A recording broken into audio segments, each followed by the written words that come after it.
more and more, the more I read about Greg Rousseau, the more I listen to analysis about him. I watched a couple of film reviews last night. Kind of a unique player. Like, just kind of, how did Chris Collinsworth from PFF put it as bizarre? He's kind of bizarre. He is 6'7". He doesn't really have any pass rush moves as his go-to. And he doesn't really utilize a bull rush very well, but he's just always there because he's enormous. And he's athletic. And you can't get him away from the quarterback. And imagine if he does develop pass rush moves over the next couple of years with the Bills, and he develops, hey, I'm gonna sink into my stance, and I'm just going to drive up on that tackle and throw him backwards. I mean, I think there's a lot of untapped potential with Rousseau on the edge. And his ability to rush from the inside, I think by watching him, he was almost better from the inside at Miami than he was on the outside. So I think he kind of provides the long-term ability to be their franchise pass rusher they've been looking for.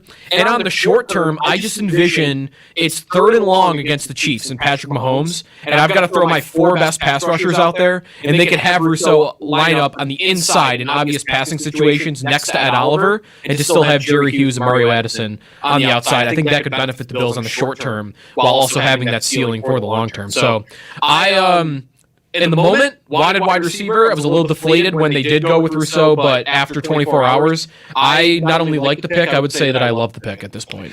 Yeah, I don't know. I won't say I love the pick. I think it was the right pick. I was told that Peyton Turner was on the board there for the Bills, and maybe he's the pick if he's not taken 2 picks prior by the New Orleans Saints at the 28th overall selection. But all in all, I think they addressed an area of a need, which was pass rush, and I'll use the term pass rush and not use the term edge, because you mentioned it. A lot of what you see from Greg Rousseau in college, and maybe where he flashed the most as a pass rusher was from the 3, and even at times like right over the center, like playing nose tackle and passing downs. They also did a lot of like playing 3 down linemen and then bringing a 4th, and maybe if you're the Bills, this type of player gives you the type of flexibility you want to run a 3 down, and now you're forcing the quarterback and the offensive line to determine who the 4th rusher is going to be on a given play. Otherwise, I think all in all, I left day one thinking, if they left with an edge or a corner that you felt like could be the future of either of those positions, either cornerback 2 or the ultimately the future at edge, they don't have a lot of real future pieces at the edge position. AJ Epinesa, right. People are up on him, people are down on him. It's hard to really know. It's hard to know. I felt like we didn't get a great gauge on him from his rookie season, but 6'7", 270 pounds. I mean, this is a player that I think Brandon Beane talked about potentially slimming down and maybe wanting him to play more like at 250.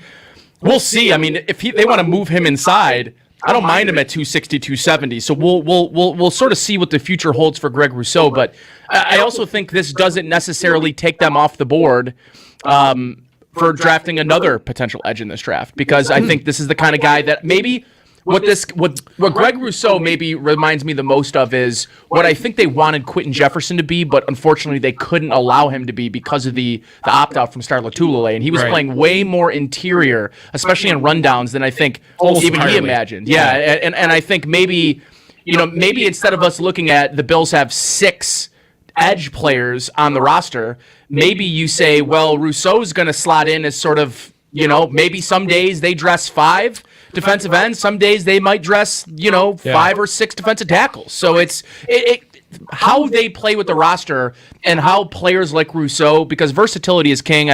I think versatility in the case of Jeremiah Owusu-Koramoah and Greg Rousseau maybe both hurt their draft stock. Maybe teams didn't truly see Rousseau as that 4-3 edge, and people probably also didn't see him as like a stand-up outside 3-4 outside linebacker either. Think any Isaiah Simmons effect maybe scaring teams off? Because that was wasn't it the story on him last year? Like they didn't really know what position he was going to play, and then it didn't go great in Arizona. So yeah, he just didn't play very much. Right. So I wonder if that's the thinking here. Owusu-Koramoah really interests me though. and like how he would fit into this defense. I don't think the Bills will get a chance to pick him. I don't think so either. They would have to trade way up to, I think, get their hands on him, and he's not a natural fit for the Bills defense. But him going 30th to the Bills would have been intriguing to me, and it wouldn't have necessarily been a good idea, but I would have liked to see how they would have utilized a player like that. And I am interested to see how they'll use Rousseau. I think they're going to use him on both sides. I think the interior with Latulele back and Harrison Phillips still in the picture, and the restructure from Vernon Butler makes me think that they're going to want to develop Rousseau on the outside, other than the obvious passing down situations. So I think their defensive line is probably set. I think I would be surprised if they added another edge in this draft class. We kind of discussed last night how they've got a lot of guys here. Like, we thought Darryl Johnson was going to be a guy that's going to get cut, and Brandon Beane mentioned his name like 6 times in the press conference last night. Right. So I think the numbers are already pretty crowded on the edge position. It wouldn't blow me away, but I guess I'd be surprised if they did that.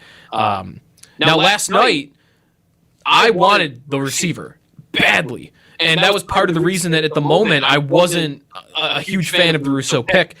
That being said, I would not go wide receiver in the second round here. I want to see them go corner. That's what I'm targeting at this point. Melvin Fonwu from Syracuse. Maybe they're able to get their hands on somebody else if they trade up a little bit. I think Asante Samuel will be gone before they even have that opportunity. But I would like to see another cornerback on this team, opposite Tre'Davious White, competing with Levi Wallace to be the day one starter for the 2021 season. I echo and will remain in thinking that they have a long-term need at wide receiver. We'll see what Gabriel Davis gives them this year. Maybe he can kind of put that to bed. But as of right now, I have a question about who their number 2 wide receiver is in 2022. But I wouldn't do that in the second round. I would put that off next year in the first round, or maybe you're able to find another stopgap, maybe next year's version of Emmanuel Sanders, or maybe it's Emmanuel Sanders. Maybe he shows you enough at 34 years old that you could think, hey, he'll come back at 35 and give us the same type of production. So I would put receiver off at this point, knowing that the Bills did not do that in the first round. So the Jacksonville Jaguars are officially on the clock with the start of the second round. They pick with 33rd overall. I think maybe this is a good part of the conversation to talk a little bit about any first round surprises. I would say, leading into the draft, I would have said I think Travis Etienne, 25th overall to Jacksonville, would have been a surprise based on James Robinson having such a great rookie campaign, 1,400 yards, 10 touchdowns. I mean, that's nothing to, especially as an undrafted rookie. But the thing is, everyone always tries to replace the undrafted guys, even when they brag about. Right. It's the funny thing is people are like, and you feel the same way about the Bills a little bit, right? The Bills, I don't want to say brag, but you talk about the Bills as the team that's doing it the right way. They've got guys in the third round. They're the 29th team in running back salary across the league. They're picking like the 7th running back in the draft. Like, they're not moving up and picking Najee Harris. Like, they're picking the third round guys. So they've kind of been on that. I'm glad they kind of stayed the course here. You know, they could have took Javonte Williams, I guess. That wouldn't have made a lot of sense to me, given the type of running back that he is. I'm glad they did not decide to move up for Travis Etienne. You were surprised by Jacksonville doing it? I think they shouldn't have done it. I wouldn't say I'm surprised, though. I would have put Pittsburgh, the Jets, the Dolphins ahead of them, even Atlanta, but that would have been second round if the Falcons would have got their hands on him. The reason I'm not surprised about Jacksonville doing it is it happens all the time. Denver just had Phillip Lindsay rattle off 2 back-to-back 1,000-yard seasons as an undrafted rookie and made a Pro Bowl, and they decided, well, we're going to go throw a bunch of money at Melvin Gordon. The Bills did this with Fred Jackson. I mean, I know it's a different regime, and it was 10 years ago now, but that kind of thinking still happens in the NFL where, we have an undrafted guy at the running back position that played well, but look at this. First-round running back, this guy could be a star. So Etienne going there wasn't a huge surprise to me, although I will say that he would not have been my first, second, or even third team that I would have predicted that he got drafted to. So I didn't love the first round for Jacksonville because we all knew Lawrence was going to go, and that's a gimme. That's an easy pick. And they've got so many holes. I mean, I can't believe they didn't draft somebody on the defensive side of the football. Like, their offense, you could sell as being competent going into 2021 with the quarterback and the weapons and James Robinson, but they're more interested in trying to sell tickets. or find a third down bag, which we know third down bags are believe he called tough him to that. find. Yeah, listen, him and for those that don't know, and Dan Orlovsky, they were talking about it earlier on NFL Live, and you cringe when you hear Urban Meyer talk about after the draft pick this morning when talking to the media. He was mentioning how, well, no, we've got Carlos Hyde and we've got, James Robinson as our sort of first and second down backs, and we've got Travis Etienne as the third down back. And, I thought Dan Orlovsky made a great point. It's like you cringe at that and you say, no, the third down back in today's NFL is the every down back. They're the guy that's coming out of the backfield. They're catching footballs. Right. And it's, we'll see. I mean, we'll see how it turns out in Jacksonville. I mean, I wasn't a huge fan of the Urban Meyer, signing there to be the head coach, but he's going to end up being surrounded by generational talent quarterback. I think they've got some pretty decent weapons already on that offense. So we'll see. We'll see. They're not also a team though that I think is going to be, competing for the playoffs this year or anything. I will say this though, with Trevor Lawrence now in Jacksonville, there are multiple teams in the AFC, and we got to think of this from a Bills perspective. There are multiple teams in the AFC that have elite potential young quarterbacks that probably not this year, but are teams that you need to think about for the long term. The Chargers might be the one team that you do have to think about a bit for this year. If you're the Bills, like who's going to be competing in the AFC? Who's going to challenge us to be the number one contender to the Kansas City Chiefs? The Chargers could be a team that takes that step because Justin Herbert's their quarterback. Might not happen this year. The Bengals are a team that I'm wondering at some point, they have Joe Burrow. Could they be a team that rises up and challenges Kansas City like the Bills are? And the Jaguars to the same extent. Like, not the organization that I would expect will ever get there, but they have the quarterback to be able to get there at some point. So Lawrence, Burrow, Herbert, all young quarterbacks to watch down below the Bills in the AFC as teams that could rise up in the coming years. So the pick is in for the Jaguars here at 33, and it's going to be harder and harder to get these predictions right throughout the next. Yeah. I mean, if I'm looking at like what their needs are, I mean, they need a corner, they need defensive line. There's no tight end really worthy of being picked here. Pat Freiermuth, Brevin Jordan are the next couple, and I wouldn't expect them to go. I mean, they could go second round, but if it is, I bet it's later in the second round. So offensive line, defensive line, I think, in the trenches would be my guess where this pick goes for Jackson. Tight end could be a sneaky pick here. The first pick of the second round? Tight end could be a sneaky pick. Would it be Freiermuth I or think Jordan? So. I think it'd be Freiermuth. Freiermuth. I just want him to get off the board so I don't have to say his name again. I also would he be a candidate for the Bills? 61. We talked about tight end. I think is totally in play at 61. I'm just not sure that it's the Penn State tight end. You think he'll be gone by then, or just the fit, the style of play? I don't love it. He's not very dynamic. No, he is poor testing time. He is 6'7", and you can throw a contested catch to him. He ain't getting open for you.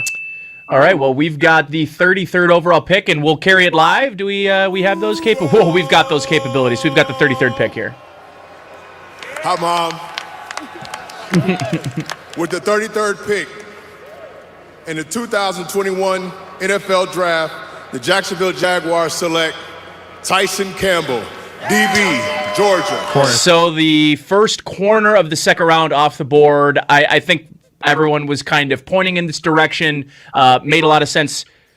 The only other thing that you might point to, particularly in the next couple of picks here, no safeties taken in the first round. And this is not exactly the deepest safety class, but at the top, I mean, you've got Trayvon Moehrig from TCU, and if you want to call Jeremiah Owusu-Karamoah a safety, or if you want to call him a linebacker or maybe the hybrid model, both those guys are still on the board. So I think one of the more popular mock drafts and maybe guys going to a team during the mock draft process was Moehrig to Jacksonville, and you see Jacksonville go 25 and 33 without taking the playmaking safety out of TCU. So him still being on the board, maybe potentially move some things back. But the Jets are on the board here. I mean, other than to say I don't know too much about Tyson Campbell, other than he's the other Georgia cornerback.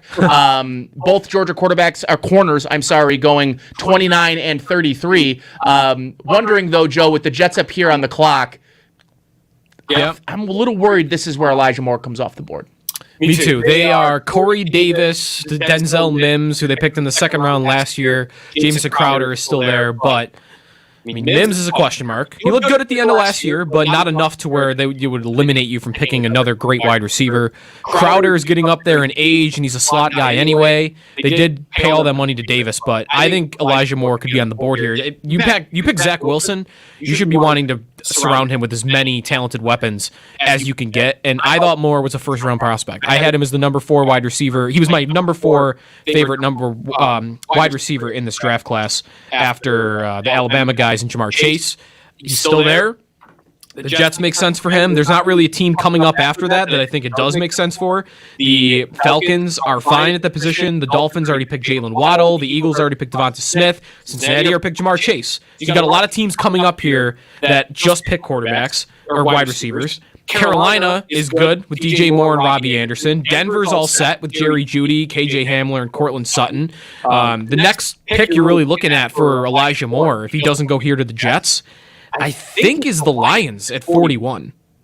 So I think this is either Moore or he's going to fall a little bit. Yeah, and the other position and maybe other guy I like here for the Jets at 34, Azeez Ojulari could make a lot of sense. Edge, I know they go and get Carl Lawson, but this was a team that had no pass rushers whatsoever on the edge. Obviously, they've got Quinnen Williams in the middle of that defense. They add Carl Lawson. Azeez Ojulari would be a really nice piece to add on the other side of Carl Lawson. And frankly, I don't think a lot of people thought he would fall to the second round. I see across the board Ojulari as high as people's top edge in this class. So the fact that he's available at 34, I think if you're the Jets, he's got to take a hard look. I thought you were going to say Javonte Williams. Running back could also be a possibility. They are Tevin Coleman and Michael Pirine. Yeah, right now. It's not good. I think Javonte Williams makes sense for them. Tevin Coleman also is a good pass-catching running back, so he could slide into that kind of complementary role to Williams. So I wonder if running back would be the pick here. There's 3 teams in a row here that I think could all conceivably go with Javonte Williams, because Atlanta is only sitting right now with Mike Davis and Cordell Patterson, and the Dolphins thereafter at 36 are sitting with Myles Gaskin and Salvon Ahmed. So maybe the Jets do it here. I would bet on skilled position, but I do like your Ojulari pick. I did see a lot of mocks where he was the number 1 edge rusher.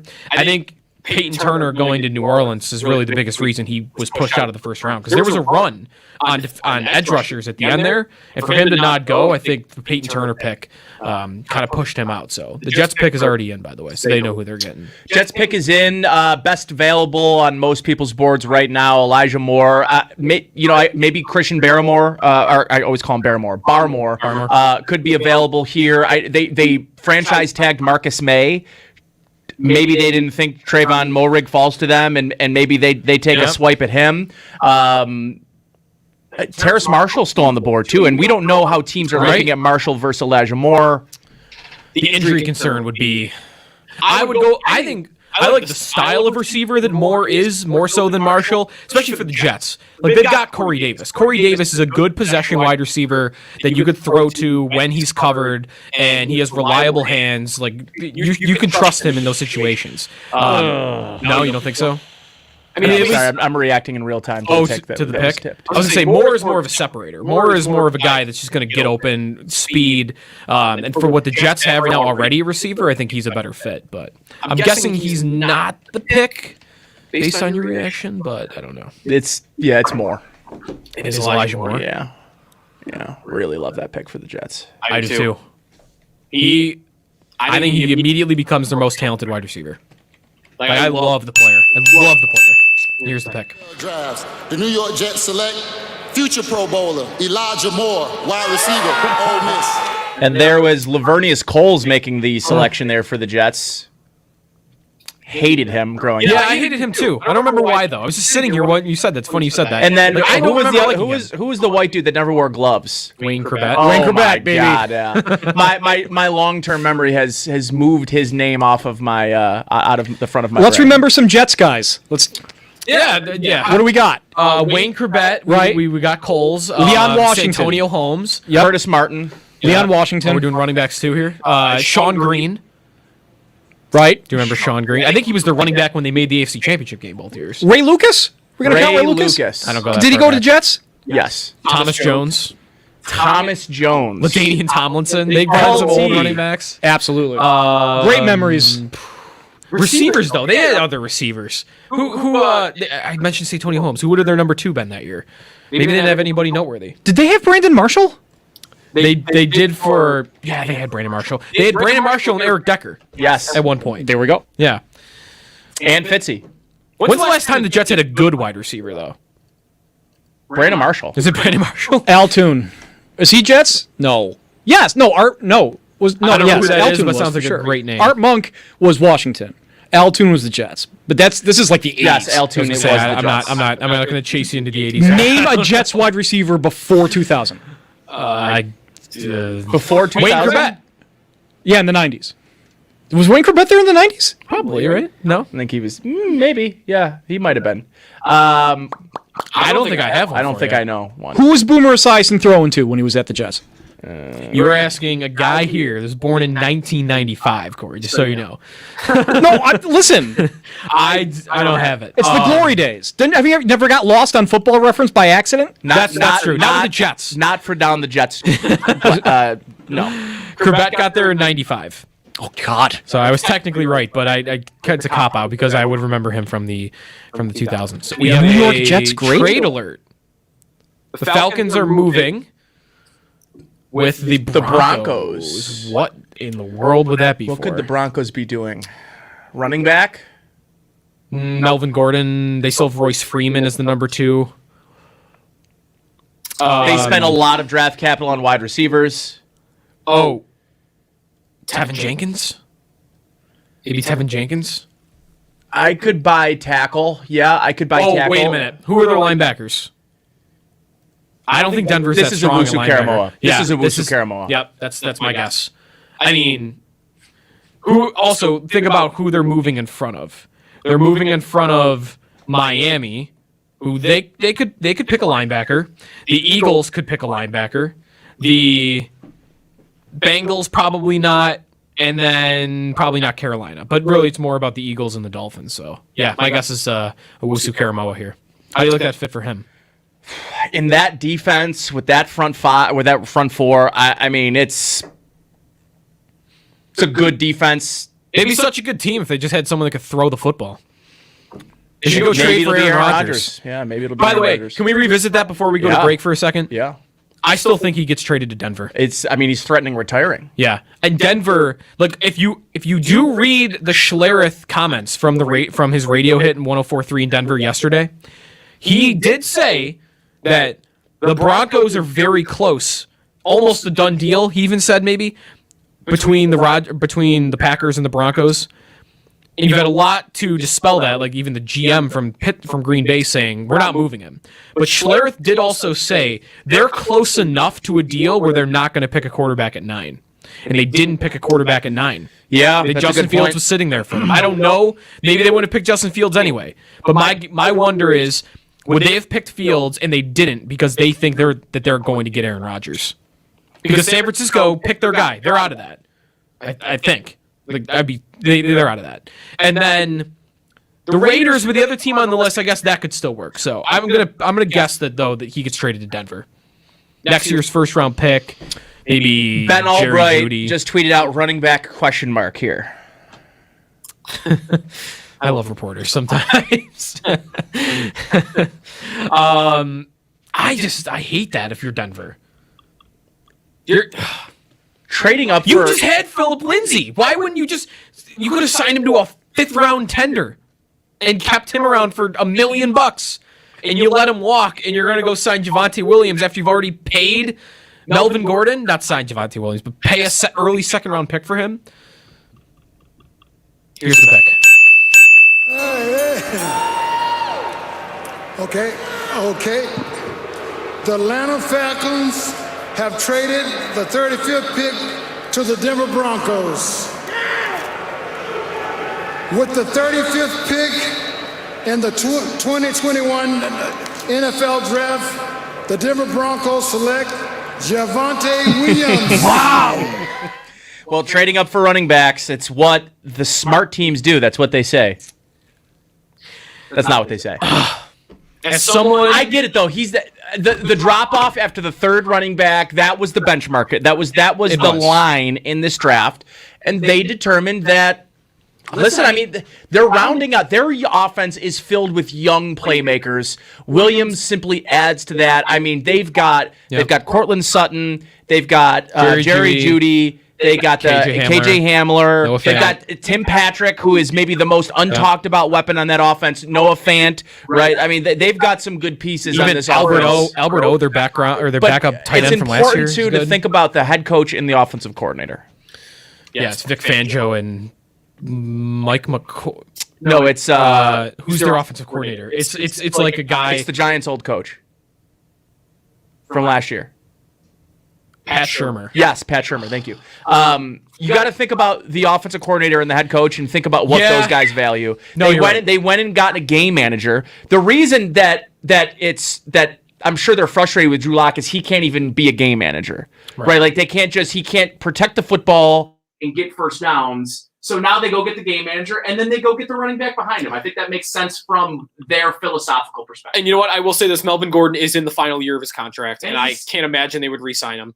Now, maybe I'm more upset as a fantasy manager at this point, because that, for this year, that sinks. And how about that sinks Javonte Williams. And Atlanta just decides Mike Davis is the guy we're rolling with. Unless they like another running back more. They're willing to trade down, because they only did move down to... Make sure I get it right here. They moved down to 40. So Michael Carter will be on the board there, I think, from UNC. I do like... I'll tell you what, though. Denver probably had to get in front of the Dolphins. They thought that Williams would go to Miami. Yeah, I think they had to get in front of the Dolphins. I guess from the Bills' perspective, I'm kind of glad with that then. Yeah. I am too. Go pick... Especially as a Myles Gaskin fantasy owner. Yeah, I'm a Melvin Gordon fantasy owner in one league. That kind of... All right, well, we'll carry this Dolphins pick live, since there's probably some... who are the guys on stage? Oh, the Isley brothers. Corey, do you know them? We're going to rely on you. Yes, I know the Isley brothers. Why are they... Oh, because it's Cleveland, I guess. Okay, I was going to say, why are they doing Miami? God, it's funny that Joe's basically like, yeah, anything that happened before the year 1995, we're just going to immediately go to Corey for. Let's go to our resident 80s and 90s expert, Corey I'm Griswold. mad. I am furious not that old. that the Isley brothers are doing something for the Dolphins, because the Isley brothers are cool. I didn't even pronounce them. I said the Isley brothers. Jesus Christ. I hope Bulldog's not listening. He'd be very upset with He's driving to the studio right now. Yes, he would. All right. Well, I think these guys... Running back again? I'm going to guess Michael Carter. Friends and family. Really? Thank you so much. Back-to-back running backs. Yep. Back-to-back UNC running backs. All right. Yeah. The new pick for the Miami Dolphins, Javon Holland. What? Morrig wasn't the first safety off the board? Are we sure? I really thought they were about to pick Javonte Williams, not knowing that just went off the board. I'll kick it to you here. I don't know who this player is. I'm not going to lie. Let's go to break. I listen. I mean, Holland was. I think if you go to Chris Trapasso's big board, I think he had Holland as his third or fourth safety, if I'm not mistaken. He opted out the 2020 season, which is maybe why a lot of people maybe aren't familiar with the player. Mm-hmm. Certainly don't think a lot of the consensus was he was the number one safety. But hey, I'm just happy the Dolphins aren't having as good of a draft as the New York Jets. So I think one of them had to take a step back. Yeah. Let's take a time out on the other side. We will continue our second round coverage of the 2021 NFL Draft here live from our Duntire Studios. Nate Geary, Joe DiBiase will be back after this here on WGR. You're listening to the NFL Draft on the home of the Bills, WGR Sports Radio 550 and WGR on the Odyssey app. Coverage of the NFL Draft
have been traded. Let me get you updated as Roger Goodell walks up. Why don't we carry this one live since it's the New England Patriots?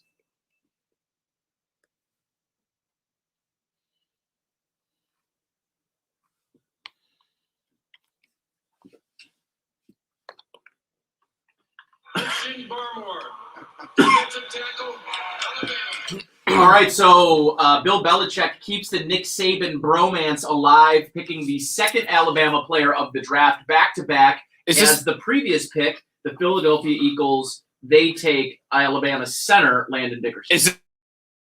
Yesterday, Bills fans wanting to draft a part-time player. Wanted no part of him. Then I think I like the New England just picked him. Yeah, I mean, he's a big boy, 6'5", 310, but he is a 3 technique. The Bills just don't need one. You just don't need one. But even if a part-time player, I mean, at this early in the draft, I mean, I guess if he has the raw physical abilities that New England thinks they can make him. Listen, he's the first interior defensive lineman off the board. It's the 38th pick. It should tell you everything you need to know about the position in this draft. There just was not this was not a good class if you were in the need or looking for multiple or even any interior or edge defenders in this draft. It just wasn't the one. And listen, Azeez Ojulari is still on the board. The Bears just traded up. This is the second time this draft that they've traded up. This is a team with a lot of holes. I would be willing to bet if you're the Bears and you're trading up here, you're either going offensive line or maybe you're going Asante Samuel Jr. right here. They got rid of Kyle Fuller. Yep. I think that makes a lot of sense. I think Asante Samuel Jr. is the next path. I can't believe he falls that much further. I mean, we were wondering about the Bills picking him at 30, and there was maybe even some wonder about earlier than that. I mean, his variance has kind of been all over the place where I've seen on mock drafts because he's also gone in the 50s. So this makes sense for Chicago here. You got to also think about, like, all right, who are they trading up for? Who are people surprised is still on the board? And I think Samuel fits that description maybe the most here, although we are still looking at Owusu-Koramoah. I don't think Chicago is the team to do that. Trayvon Moehrig is still on the board too. So some of the guys that we came into the draft wondering, like, wow, they fell this far. Who's going to pick them? They're still there. You know, I can see this pick being Creed Humphrey. I can see this pick being Tevin Jenkins. There's a lot of offensive line on the board, and maybe the Bears have a cutoff line of the guy that they really wanted in this draft. And Owusu-Koramoah still being on the board is a linebacker could definitely be a pick. Somebody to pair. What about wide receiver? They have They're talking about trading Anthony Miller. Yeah, Allen Robinson is on the franchise on a one-year tag. Deal, right? All right, well, let's see it.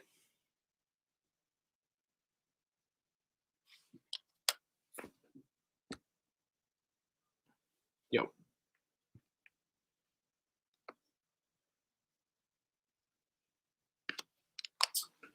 So the offensive line was the move, and Tevin Jenkins was the guy that I think they probably thought was they probably had a first-round grade on him. I think that's the only reason you trade up in the second round for an offensive tackle is if you had a first-round grade, because they already traded up in the first round. They've already given up notable assets to go get Justin Fields, and now they get to marry him with a cornerstone right tackle. I think the top pure right tackle in this draft was Tevin Jenkins. We'll see it, and they're showing just some pretty remarkable reps and film from Jenkins. Jenkins had some pretty physical film. Is kind of a dog, and I liked him a lot. I thought he was a first round block. So the fact that the Bears get him at 39, they move up, they get there. I think not only this year starting right tackle, but starting right tackle the future. And now Atlanta's on the clock at 40. I was wondering about them for Javonte Williams coming into this draft. If they go with a running back here, which they really don't have, they have Mike Davis and Cordarrelle Patterson. I'm almost, from a fantasy perspective, hoping that this is a running back because this is a landing spot that would be one of the more valuable rookie running backs coming up at Dynasty League drafts and in redraft also. So I'm wondering about running back for Atlanta. I like the move for Atlanta to maybe go corner here. Asante Samuel Jr. still on the board. Yep. I like as much as I think offense makes sense, that offense is loaded. They're not going to run the ball a lot. Right. They got a lot of pass catching weapons. They need to stop people defensively. This is maybe where the Owusu-Koramoah ball stops. And I'll throw one other very interesting hypothetical out there. Atlanta for quarterback. Kyle Trask, Davis Mills, Kellen Mond. Matt Ryan has 2 years left on his deal before they can get out of it for nothing. I was reading some Atlanta beat reporters, though, this week, they can make it work after the year.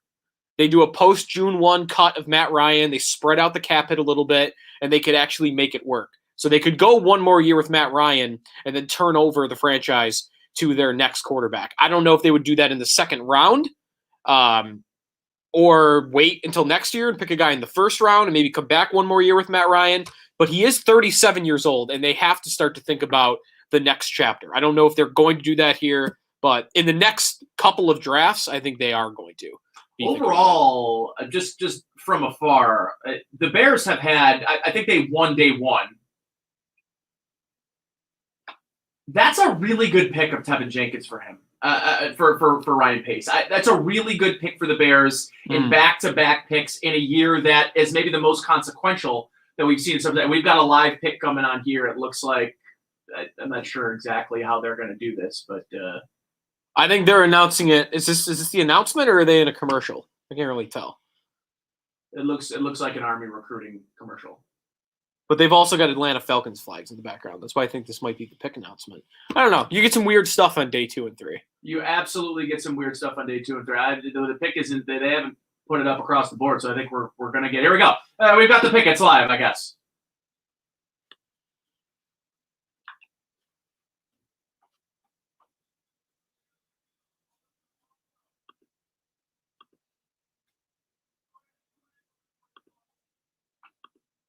Tough Todd Gurley jersey.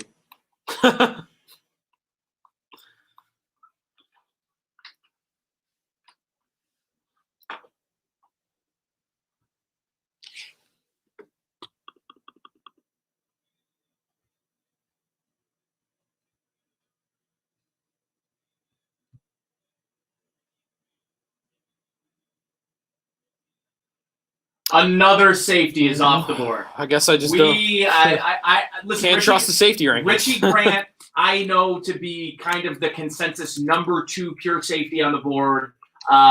Good for them. They lose Keanu Neal this offseason. They needed to replace.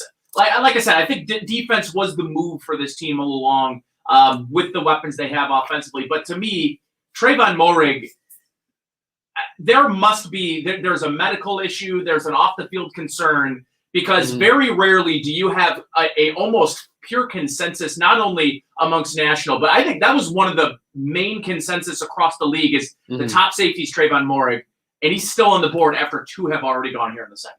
Yeah, that's a weird one for me. I mean, just looking at the tape, Greg Cosell said that, I think, on One Bills Live today. If you look at the tape, he is easily the number 1 safety in this draft class. So I would agree. Like you're wondering if something fishy is up, that he is falling. So I guess with that being said, you don't really know where he's going to go. So the good news is the corners are falling. The 33rd overall pick, the first pick of the second round was a corner. We haven't seen one come off since. That's good news for the Bills if they're trying to go corner at 61. We're going to take a quick timeout. On the other side, we'll continue bringing you coverage here live of round 2 of the 2021 NFL Draft. Don't go anywhere. This is WGR. You're listening to the NFL Draft on the home of the Bills. WGR this is Sports Radio 550 and This is the other guy that was considered. So look at the Lions going tackle and defensive tackle. Taco Bell. Kneecap football, baby. Kneecap football. Did you see the GM's reaction? To the pick yesterday? To the pick? Oh, yeah. The marketing agency that believes your brand matters. I mean, there's never been someone so excited to pick an offensive line. Wait till you see him pick a B line. Your border attorney. If you drive a car, truck, SUV, or vehicle of any kind, you need Get Upside, the free gas app that pays you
All right, welcome back to our continuing coverage of the 2021 NFL Draft. Day 2, Nate Geary, Joe DiBiase. We're here presented by Taco Bell.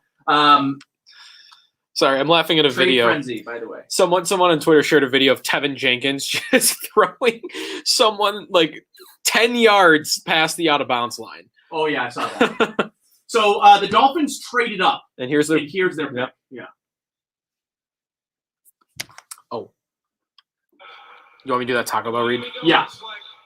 Liam Eichenberg. Someone to block Greg Rousseau. Yeah, I wonder what the plan is here. You know, they take Austin Jackson last year. Don't love if the plan for Liam Eichenberg is to move him to right tackle. I don't like the move at all for the Miami Dolphins. I don't think he's a right tackle. I think he's his best fit in the NFL as a left tackle. I think he's a darn good one. But if the move here is changing him to the right side, I think that'd be a mistake by Miami here, especially if you're trading up for him. The thinking there would be to protect Tua's blind side by moving him from left to right. Yeah, I guess it depends on where they see Austin Jackson. You know, I know he kind of started. I didn't start the season, but he ended the season as the team's starting left tackle. So we'll see what ends up kind of happening there. But I just in terms of the fit for Eichenberg in the NFL, I don't love his fit on the right side. He's never played it. He looked a little out of sorts when he was asked to do it at the Senior Bowl. I think left tackle is really kind of the move for him. All right. Well, we are 18 picks away from the Bills, who are slotted to pick 61st. We are continuing to coverage day 2 coverage, rounds 2 and 3 here on WGR, which is presented by Taco Bell. And your local Taco Bell and KFC are hiring for all positions in the Buffalo area. Great careers are available for team member and management positions. Be part of a dynamic brand offering competitive pay and a flexible work schedule. Stop in today, ask for an application, or apply online at tbjobs.bbgnorth.com or kfcjobs.bbgnorth.com, or simply text BBGTB to 85000 for Taco Bell applicants, and text BBG KFC to 85000 for KFC applicants. Message and data rates may apply. Start with us, stay with us. So the Raiders, they also traded up. We have seen 8 trades in the last 12 picks. Yeah. Something along those lines. The Raiders have moved up Jeremiah Owusu-Karamoah on the board. It's very likely we're going to see 2 back-to-back Notre Dame players. We're going to take a timeout, though, because we're going to get a station ID in. We've got to get a break in. And on the other side, we'll continue bringing you round 2 coverage. The Raiders on the clock will get you updated on the other side. You're listening to WGR. You're listening to the NFL Draft on the home of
Okay, welcome back to hour 2 of our day 2 coverage of the 2021 NFL Draft, presented to you by Taco Bell. I'm Nate Geary. That's Joe DiBiase. We've got a couple of picks to get you updated on. Liam Eichenberg, right before we went to break, the left tackle out of Notre Dame. He goes to the Miami Dolphins at pick 42. Miami traded up with the New York Giants to make that pick happen. The very next pick, San Francisco trades back with the Las Vegas Raiders. They move up to take TCU safety Trayvon Moehrig, and Joe and I were lamenting how that might be the best pick that they've had in 3 years in Las Vegas. They've just really struggled to, and I mean, they end up taking Alex Leatherwood, and we haven't really had time to hash that whole debacle out. But like watching ESPN and then basically their this morning NFL Live, their feedback being like, yeah, I mean, if they should just start taking the guys that they want in the first round and the second round, because they'll always be available. Like they don't know the concept of trading down. Yeah, like I mean, it's a real puzzler. And then so they take the safety out of TCU, and then the very last pick that just happened, Kelvin Joseph, corner. So the second corner in the second round here off the board, Kentucky's Kelvin Joseph. Not a guy that I really had on my radar, but the Jaguars pick is in, so we will go live. With the 45th pick in the 2021 NFL Draft, the Jacksonville Jaguars select Walker Little, tackle, Stanford. Okay. So Walker Little off the board now, and I want to look at the tackle position. So he's a tackle off the board, and he was the Draft Network's 154th overall prospect, and was quite down the line. Yeah. Second round's looking nice for the Bills so far. No? Second round is looking nice for the Bills. I would say Asante Samuel Jr. is still available. I think if they're looking at tight end, they're going to have the pick of the litter of pretty much every tight end. It's starting to look like. I mean, we still are in the 40s, but we're making our way to the 50s, and really no run on corners like I think a lot.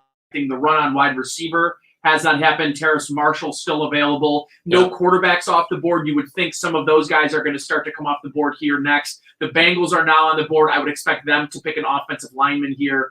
Plenty of guys still on the offensive line still available, too, by the way. Dylan Rudnez of North Dakota State. We did see Tevin Jenkins come off the board. We got Jalen Mayfield of Michigan at guard. Samuel Cosme of Texas. You got Jackson Carman of Clemson. I would say Alex Leatherwood because he's all the way down here in this part of the big board, but he went in the first round. So among the way the board is falling, corner number 1 for the Bills, I don't know what would even be second. I mean, I kind of said I'm ready to wait for next year for their next young wide receiver that they're going to put an investment into, but Terrace Marshall Jr. is still on the board. Yeah. Rondell Moore is still on the board. Tutu Atwell from Louisville is still on the board. I mean, you've got three wide receivers. You got 2 that conceivably could have gone in the first round. Atwell's really always been pegged as a second-round guy. There's good receivers on the board if the Bills wanted to do that. So, I don't know. I might go corner number 1, and then maybe I'm even in a tie for next with tight end and wide receiver. You got a prediction here? For the Bengals? Yeah. Linebacker. I'm saying it's Wyatt Davis, guard, Ohio State.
So there's the tackle off the board. We're starting to see the run on tackles. I am surprised, though. Jalen Mayfield's another guy that I saw in a lot of round one mocks, the Michigan offensive tackle. He's a young guy, just a redshirt sophomore, 6'5", 320 pounds. He's still on the board. But we see coming off the board there, Jackson Carman. He's the offensive tackle out of Clemson. So they do end up getting the help for Joe Burrow at tackle. Whether or not, I think this guy probably slots up on the right. Unless you move Jonah Williams, which could happen. Yeah. I'm okay with there being a run on tackles because I don't think that's really in play for the Bills. I mean, they could do it in the later rounds, I think, to add some depth. But you just signed Darrell Williams to a long-term deal, and you've got Deion Dawkins on a long-term deal. Like, your starting tackles for the foreseeable future are set. So to have a run here, pushing all the other positions down the board, I'll take it. I hope it continues here. You just mentioned a couple guys that could go off the board. There's the North Dakota State kid that a lot of people have ranked highly among the tackles. Raduns. Yep, Raduns. So there could be a couple more that even go after this. Maybe even the Chargers. No, the Chargers did that round. Chargers did get Chris. They got Rashawn Slater. I mentioned wide receiver. There being three really good ones that could interest the Bills at 61. The Chargers are a team I think about for that. Mike Williams has 1 year left in his deal. Keenan Allen's great, but you need more than Keenan Allen. They lost Hunter Henry to free agency, so they've got some vacated pass targets, and you've got a potentially elite young quarterback in Justin Herbert. That another weapon might be good for him. It feels like pairing up Derwin James. Maybe he'll be healthy for the first time. They did lose corner this year. They lost Casey Hayward. Maybe this is the time we see Asante Samuel Jr. That would make sense. That could make a lot of sense here for the Chargers. I'd like your tight end thought, though. Tight ends shouldn't be. Are they a team that worries you at all? Long term, the Chargers? They're in the conference. It's not like they're in the division, but. If I were the Chiefs, I'd be worried that guy's in my division. Herbert? Yeah. I'd like to see year 2 of Herbert. Before you just declare that he's okay. He did have like the best rookie season statistically we've ever seen. But at the same time, you know what? I would have a lot more confidence in them had they hired Brian Dable as their head coach. If they had got the bright offensive mind, modern day pre-snap motion, working to get the receivers open, make it easy on the quarterback. If they had done that and they had hired Brian Dable, which a lot of people expected they would do, I would have a lot more confidence in their passing offense going forward. I still like it a lot, but hiring a defensive mind, Brandon Staley, not my favorite. And then who did they bring as their offensive coordinator? I feel like I wasn't impressed. I forgot who it was. Joe Lombardi. Yeah. I think they should have hired Dable. I'm glad they didn't, but as am I. Yeah. I'm thinking Asante Samuel Jr. is off the board here. Okay. I'm also not thinking it. It's what Twitter says. So. Okay.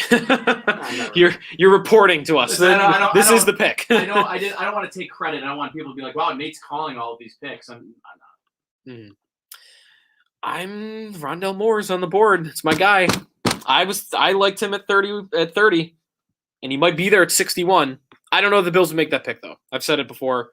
It's just the injury concerns. It's a guy that you have to go back to 2018 to watch the film on. Soft tissue injuries, too. I mean, a guy that with that skill set, we've seen this from Will Fuller. Will Fuller is a little bit different of a wide receiver. He's more straight ahead speed. Rondell Moore side to side. But a guy that is that fast, that is always getting hamstring and groin injuries, that sounds like Sammy Watkins. So seeing from Matt Miller, NFL draft scout on Twitter and of ESPN, reaching out to several NFL scouts about Jeremiah Owusu-Koramoah and why he's still on the board. A couple of quotes. Scheme fit, really difficult. No linebacker coaches at his pro day. Teams don't view him as a linebacker. Really? He's 214 pounds. I don't know what that matters. Again, Darius Leonard starting one of the best linebackers football is 215 pounds. Mental lapses, not fast. Tape is fun, doesn't translate. And Albert Breer was the first kind of response back to that, saying it's the Isaiah Simmons effect. It is. I think Isaiah Simmons is scaring teams away from Jeremiah Owusu-Koramoah, and it's difficult. It's tough for him because I think a lot of people, myself included, viewed him as a lock first rounder, and that's tough for a guy who maybe could have went back to school and maybe developed and gained some weight and played linebacker. Yeah. But that's just not feedback he was given, and I think that's a difficult spot for the young man. But we've got a pick is in, and it's the LA Chargers.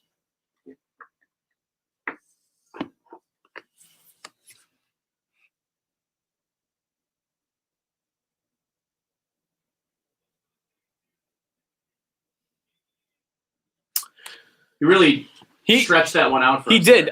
Should I read into the fact that a legendary Chargers running back did not say Los Angeles? He just said the Chargers select. He didn't say the Los Angeles Chargers select. Yeah, we would have all been wrong if that was the case. If Owusu Karamoa was there at 60, would you do it? And how would you fit him? Yes. 61. I don't know. I think I'd figure out a way. I like, even for the first year, just being like that big nickel guy. I mean, he doesn't have to play every snap. He could play 30% of the snaps. But I like the idea of, if you're facing a team like the Patriots who has 2 tight ends, you scheme him in games that you're facing multiple tight ends, games that you're facing mismatches at the tight end position, right. Running backs who offer that mismatch. That's the kind of guy on third down. You pull Tremaine Edmonds off the field, and you've got Karamoa and Milano as your middle linebackers on third down in passing downs. Karamoa can be a guy that can be a pass rush specialist coming off the edge. We were talking about what to do with Gregory Rousseau. If you run 3 down linemen and you have Owusu Karamoa, and Matt Milano on the field, and you determine one of those guys is going to be the 4th pass rusher, the other guy's dropping back into coverage, I think you're creating some mismatch problems. Everything you're saying, I think, is right and appeals to me for the Bills' defense. I just don't know how you avoid a long-term issue with Tremaine Edmonds if you make that pick. Because even the sentence, you pull Tremaine Edmonds off the field, how are you giving Tremaine Edmonds a big, massive extension if you're taking him off the field on third downs? Like, I'm not saying that makes it a bad idea. I'm just saying I don't know how the two coexist on the long term. I know how they coexist this year. I don't know how they do it for 5 years. And that's why that would be a very interesting pick if they pulled it off. But again, I'm like 95%. I'm not 100% sold they're just going to give Edmonds this big extension. I mean, I think they probably will again. But we'll see. If he takes another leap forward this year, he's already been a Pro Bowl caliber linebacker. So it's hard to say they shouldn't. But you did just pay Matt Milano. You've got a quarterback contract coming on the way. And if you think this guy could step in and play with Matt Milano on a full-time basis for the next 5 to 10 years, but for the short term, do it on a much cheaper contract, you'd have to move Edmonds and get something. It becomes complicated. But there's a lot of things that would go into that pick if the Bills decided to make it. I would respect it, though, because it would be, all right, we're going to figure it out. We know this could mean trouble down the road for other guys, but the talent is too much for us to pass. And I would respect Brandon Beane saying, we're just going to pick the most talented player on the board and we're just going to figure it out. So San Francisco's on the board here. They traded back out of this position, so they're an interesting one here. Running back could be on the board. Wide receiver could be on the board. Offensive line could be on the board. There's going to be a run on interior offensive lineman coming up here shortly. Could this be, talk about pairing Owusu Karamoa next to what I think is, you talk about best linebacker. We talk about Darius Leonard, but what's his name? No, I can't think of his name. Not Darius Leonard? The San Francisco linebacker. Kid from Utah. Come on. He's I can tell you who their 4th string running back is. It's JaMychal Hasty. You can tell me who their 4th string. Yeah, you and your fantasy. I know it's too much. I could tell you who their 4th string running back is, but I can't tell you who their really good linebacker is. Fred Warner. Yes, thank you, Fred Warner. Sorry. I know JaMychal Hasty is not someone anyone needs to hear about ever. And maybe ever again. By the way. All right, they picking? Looks like they're picking. Goodell.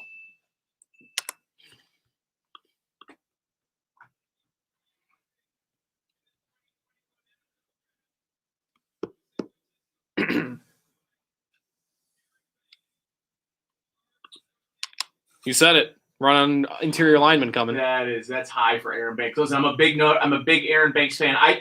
Notre Dame had the best offensive line in the country. They're going to have 4 drafted offensive linemen in this draft. Aaron Banks is definitely the second best offensive lineman, but I definitely viewed him more as a 3rd rounder. They'll pair him and put him at left guard more than likely and have Mike McGlinchey and Aaron Banks on that offensive line, 2 Notre Dame alums that are, maybe some of the more decorated players in Notre Dame history on that offensive line, which has really – here's the thing, too. The interesting part about Notre Dame, and for those that maybe want to know, why does it seem like Notre Dame has really been becoming an offensive line factor, and it's really because of Brian Kelly and what they've sort of done to remain competitive, right? Like they're not getting the Clemson and Alabama and LSU recruits, these really highly skilled players. And instead, they're getting the running backs. They're getting the tight ends. We have Michael Mayer, who is going to be probably the first tight end taken, not next year, but 2 years from now. He's a true freshman this year and really took a lot of targets away from Tommy Tremble. They have really gone with they're going to recruit guys on the offensive line. They're going to recruit defense, recruit offensive line, and these big, tall, slow receivers. And that's kind of the method they've gone with. It's what's kept them competitive. It's what's allowed them to be in 3 out of the last 4, Final Fours. And that's why I think you're starting to see the result of some of these offensive linemen hitting the NFL with some success. We see Quentin Nelson is the best interior offensive lineman in football. Mm-hmm. Mike McGlinchey, a really top-end right tackle for San Francisco. And now they get Aaron Banks, who's going to fit in really nicely for them, I think, as a day 1 starter on the offensive line. And that's how you protect your 2 first-round pick investment that you have 3 first-round pick investment now that you have for Trey Lance. Would you go interior lineman for the Bills, by the way? Yeah, absolutely. I think that's absolutely an area of need. I've liked I've liked for a long time the idea of Creed Humphrey because I think he brings you position flexibility. I think he competes day 1 as a guard, and I think he's your future center. I think Creed Humphrey would make a lot of sense for the Bills. I think interior offensive line in general. So I was a little surprised to see Aaron Banks off the board before a guy like, say, Wyatt Davis of Ohio State or even Creed Humphrey from Oklahoma. So, but again, Aaron Banks, he was the Draft Network's 114th overall prospect. He goes 48 to San Francisco. So something to keep an eye on, though, as these offensive linemen continue coming off the board. This board is really starting to fall the Bills' way in terms of a corner falling to the Bills. And particularly, too, I might even add the position of wide receiver, but it looks like we've got the Arizona Cardinals with Kelvin Beachum who will announce the pick.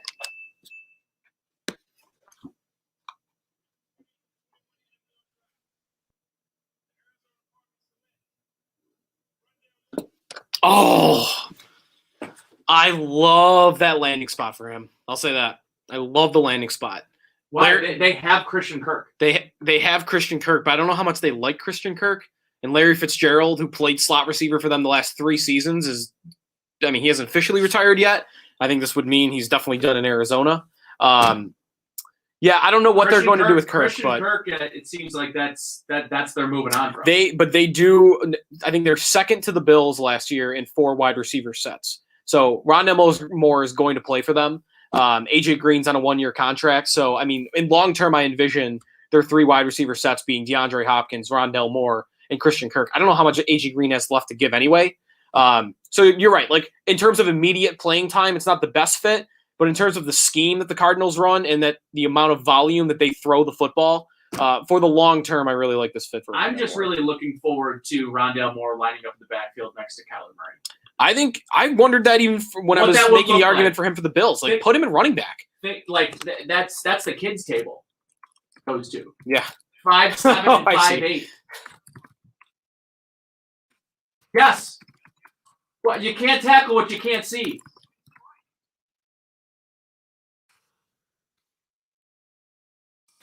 Yeah, I like the pick.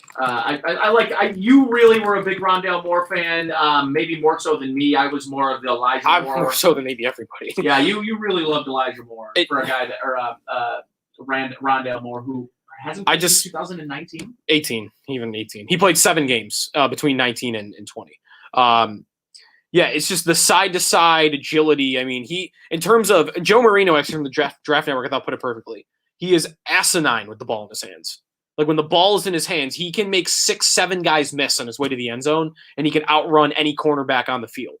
I mean, he really does present that Tyreek Hill yards after the catch ability. I do not think he is Tyreek Hill in terms of his versatility. Tyreek Hill can line up anywhere on the field. I think Rondale Moore for the beginning of his career is going to be strictly a slot wide receiver. And he does have the injury concerns as well. But it's just that sheer fear that, okay, he's got it in open space, he could score on any given play. And one reason I liked that for the Bills is I don't see that player on the Bills offense. I don't think they have a guy where you throw it to him in open space and he can score on any given play.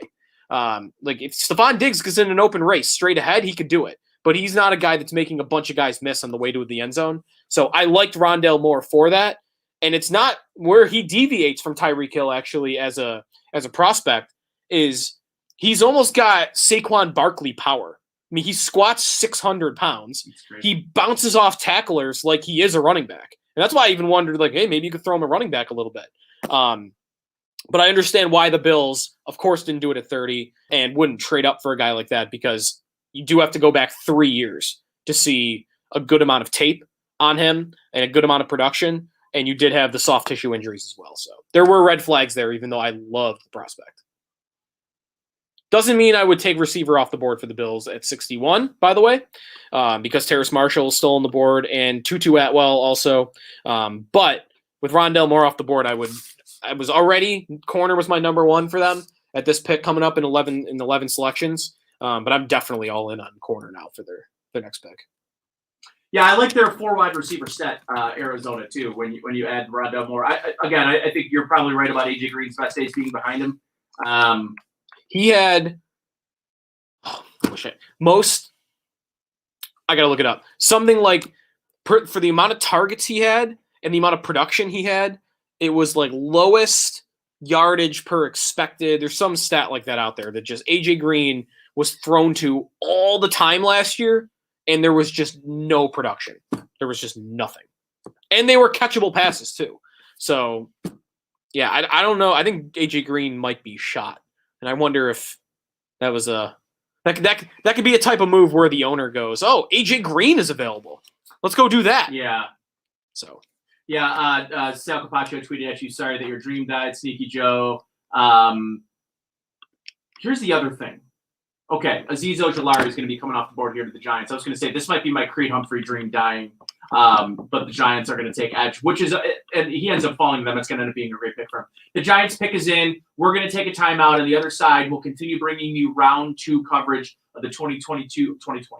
I don't want to go 2021 NFL draft. And also, just throwing it out there, we could take some phone calls. If you want to call in, give us your thoughts on maybe who's still available, who you'd like to see the Bills pick with the 61st pick, which should be coming up on us probably right at the start of the 9 p.m. hour, maybe even a little bit earlier because we're at pick 50 right now, but I would guess right around 9 p.m. So if you want to get your thoughts in, give us a shot, 803-0550, 1-888-550. We'll take a timeout on the other side. We'll continue bringing you day 2 coverage of the 2021 NFL Draft here on WGR. You're listening to the NFL Draft on the home of the Bills, WGR Sports Radio 550 and WGR on the Odyssey app. Coverage of the NFL Draft on WGR is being brought to you by Taco Bell. Taco Bell is now hiring. Text BBG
Gonna struggle with a lot of these numbers. No, you got there, didn't you? You said 20.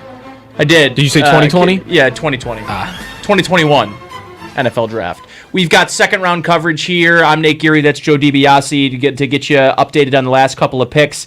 With the 49th pick overall, 17th in the second round, the Arizona Cardinals, they take Purdue wide receiver Rondale Moore. Than the Giants, I believe this is their trade back position. They traded back with moved up to get either the safety, but I think it was Liam Eichenberg from Notre Dame. They end up taking the edge, Azeez Ojulari, who probably ends up being one of the best values so far in the second round. And then Washington football team, they take tackle Sam Cosmi from Texas. Cleveland has now moved up, and the word is that Jeremiah Owusu-Karamoa's slide is about to end. We will see here with Roger Goodell, who is announcing the pick. Do you want to do Anchor Bar right across the street? Yeah, I'm not against it. What kind of wings? I feel like I need something charred. Also, how many? 20? I think 20 would be fine. Chipotle barbecue, honey bourbon barbecue, spicy hot barbecue. Do you have the choice to char them or no? I'm looking. I don't see it. I can.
Damn time.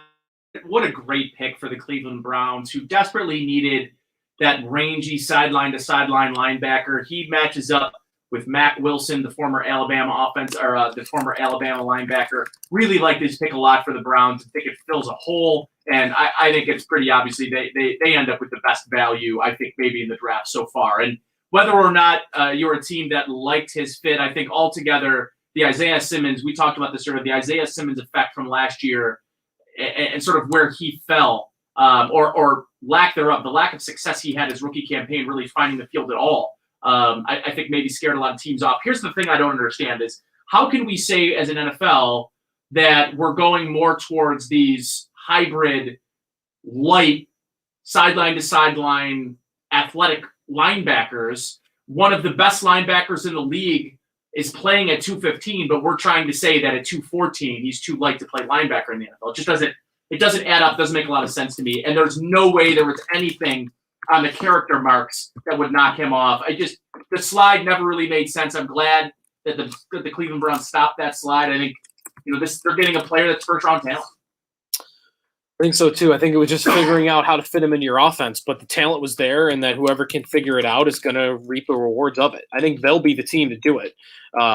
And I'm really the Browns have kind of been that team. Like they're going to take flyers on talent. They're doing it with Jadeveon Clowney. I know it's a completely different type of player that they're bringing in, but it's kind of this Odell Beckham a couple of years ago. Like they're just looking for the most talented players and they're seeing what sticks. And I think that's the mindset they've had. I think it's part of the reason that they've ascended from being a joke in the NFL to not necessarily a Super Bowl contender, but a respectable playoff contender and contender to win that division in the AFC North. So I respect the pick a lot, and I'm looking forward to see how they make him work in that defense. Yeah, these offensive linemen are now going to be coming hot and heavy. The Bills are going to have, I think, a pretty interesting decision to make here at 61. And I think that one of the main decisions is going to be is can you say no to one of these interior offensive linemen, the Creed Humphrey, the Wyatt Davis, Wyatt Davis is definitely more of a guard. Humphrey is definitely more of that guard center hybrid. You've got Ben Cleveland of Georgia. You've got really good interior offensive linemen on the board. Quinn Manners of Wisconsin Whitewater. A lot of good interior offensive linemen that haven't come off the board. The run on tackles is happening right now as we speak. And the question becomes, do you look at De'Ami Brown of North Carolina? Do you look at Nico Collins of Michigan, Dwayne Eskridge of Western Michigan? Any of these wide receivers stand out to you? And if they don't, then I think you gotta just look at corner, and I think ultimately you just go with Melifonwu. And I think that's been a lot of people's desire for a while. Him in round 2, I think that would be a home run hit. And I mean, at 6'2", 212, he's kind of exactly the ideal number 2 corner on the other side of Tre'Davious White. Yeah. Over Asante Samuel Jr.? He's off the board. Oh, right. That happened. So, but no, but yes. Yeah, no, I know what you mean. The only thing I'm worried about is the speed with Melifonwu. But I like the player, and I think the Bills will find a way to make that work. He could even be a guy that, well, against these tight ends, we've been talking about the big nickel, but I think he could fit against Travis Kelce. Kevin Dyson's got the pick.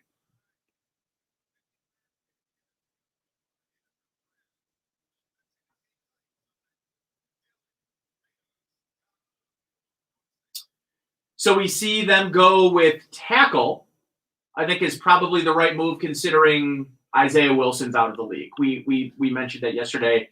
The Tennessee Titans drafted last season in the first round, their first round pick, Isaiah Wilson. Then they traded in the offseason to Miami, who lasted like 3 days and then is now out of the league. Well, this one should go better than that. It's hard to do worse. It's actually harder to do worse. I can't believe, though, Tennessee didn't go with a wide receiver. Or a corner. I mean, yeah. Who are they throwing to this year? Like, are they going to put 70 targets on Josh Reynolds, who couldn't even handle a starting job with the Rams? That's what it sounds like they're trying to do. I mean, I think that's crazy. They got Anthony Ferkser as their tight end right now, who's just kind of their starter by default because they lost Jonnu Smith. I don't know. They have been an efficient pass offense in the past, but if they don't find some way to get to a good second wide receiver at this point, which I can't imagine they will, they could be a team to take a candidate to take a big step back this season, because I just don't think their passing offense can keep up enough to compete with the Bills and the Chiefs and even the Browns and the Ravens. Like the Browns and Ravens are these run-heavy defensive teams. That's what Tennessee's trying to be. I think Cleveland and Baltimore are way better at that type of gameplay right now than Tennessee is. I mean, really, he might be their second best pass catcher, and he's not even a good pass catcher. So we've got the Colts on the board. Their pick is in. We've got Pittsburgh coming up. We're going to take a timeout because I'd like to get the Pittsburgh pick live on air, because I do think this is ultimately where one of these offensive linemen, these interior guys that I've been really looking at, particular Creed Humphrey out of Oklahoma, may come off the board. A continuing round 2 coverage of the 2021 NFL Draft with Joe DiBiase and myself, Nate Geary, continues on next. So don't go anywhere here on WGR.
are just their refusal to pick offensive linemen is how are they remarkable.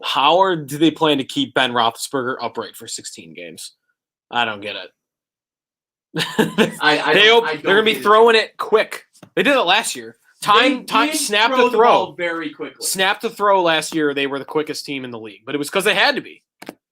They were throwing slants because Roethlisberger couldn't. If he got hit, he was out. That, I don't know. I don't know how they're going to be competitive this year. I mean, I do know. They're going to have a great defense. But in that division, with one of the hardest schedules in the league, if you use last year's strength of schedule, they have the second hardest schedule in the league. They lost Mike Hilton. They lost Bud Dupree. Like, I wouldn't just pencil them in as having a great defense, Joe. I don't think they're that good. I guess that's right. I just don't think they're that good. What do you think their record is? Their over-under is 8.5. Remember, 17 games. 8.5 is their over-under. In a division with Baltimore and Cleveland. And Cincinnati is, Joe Burrow, maybe. I'll take the under on that. Me too. Especially since, like I said, they're the second hardest schedule in the league. They'll lose once to Cincinnati. They might lose twice to Cleveland and Baltimore. I wonder if they're even bad enough to be sitting in position to draft a quarterback high in the first round next year. They could. They could be that bad, couldn't they? Yeah, their refusal to take it off with the lineman is insane. But Seattle's now on the clock. They only have 3 picks in the entire draft, by the way. Jamal Adams trade. One of their picks maybe even went to New England for Josh Gordon, that trade from a couple years ago. So tell me this, because there's a lot of love for the Browns on Twitter tonight. Yeah. Definitely like the Owusu-Karamoah trade. Here's the thing, though. Everyone's talking about Jadeveon Clowney. And the weird thing is when I wanted the Bills to get Jadeveon Clowney, everyone said how terrible of a move that would have been for the Bills. And he's not worth it. He's not available. He's not very good. But now that's the best move of the offseason. I'm confused on where that goalpost got moved to. I like the Browns a lot. They went and did they pick up a free agent corner too?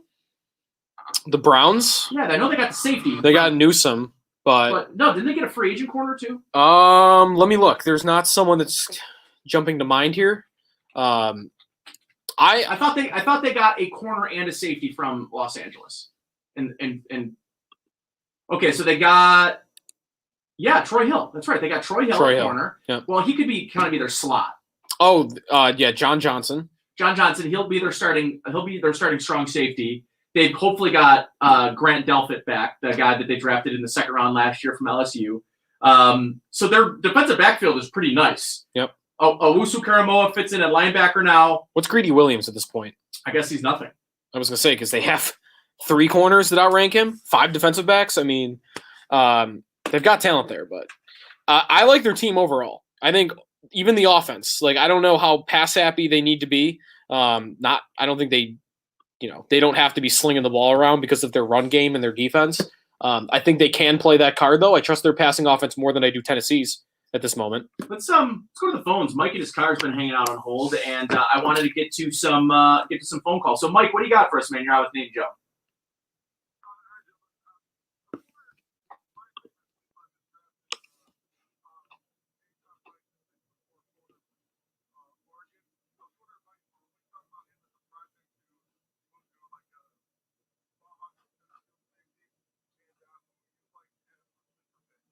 Yeah, and thanks for the call, Mike. I'm always a little hesitant of when you're drafting a guy who's played a position in college and then you're going to project to switch him to another one. But the kid you're talking about at 6'4" is a little tall for a corner for me, so maybe safety would have to be the move.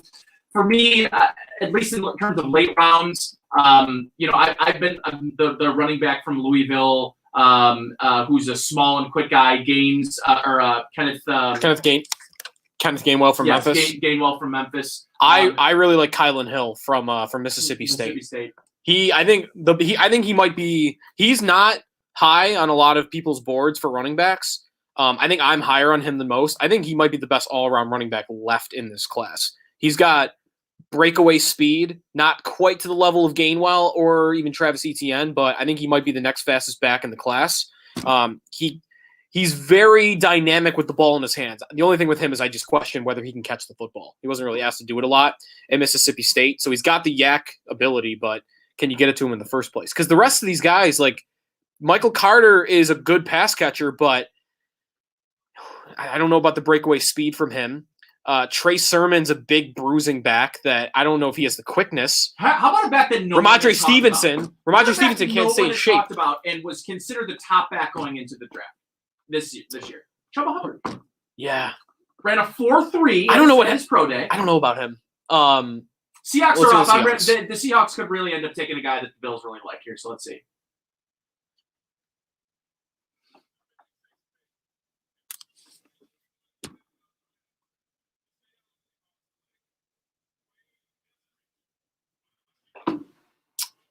Another team who refuses to pick offensive linemen to protect his quarterback. Wait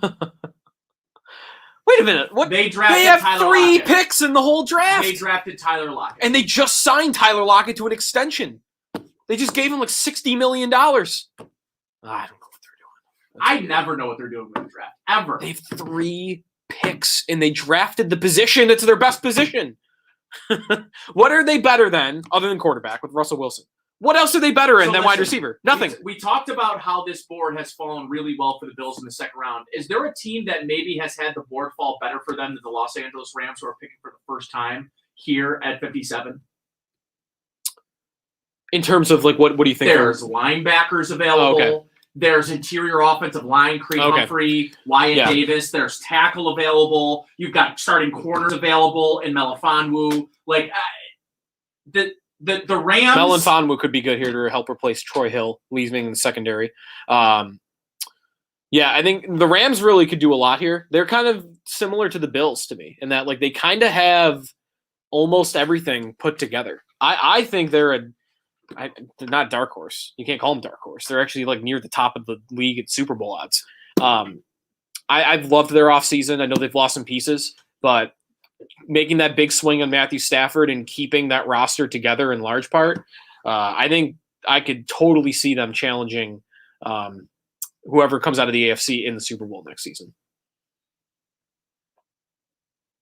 Wide receiver for them, or would I eliminate that? They lost Josh Reynolds. Josh Reynolds, who's not great. But they drafted Van Jefferson. Van Jefferson. Never mind. Forgot about him. And he had some nice flashes last year. He didn't get to play on the field a ton, but when he was out there, he looked pretty dynamic to me. So listen, Edge, Carlos Basham from Wake Forest. If they wanted to go there, like I said, linebacker, you've got Nick Bolton of Missouri. You've got Jabril Cox of LSU.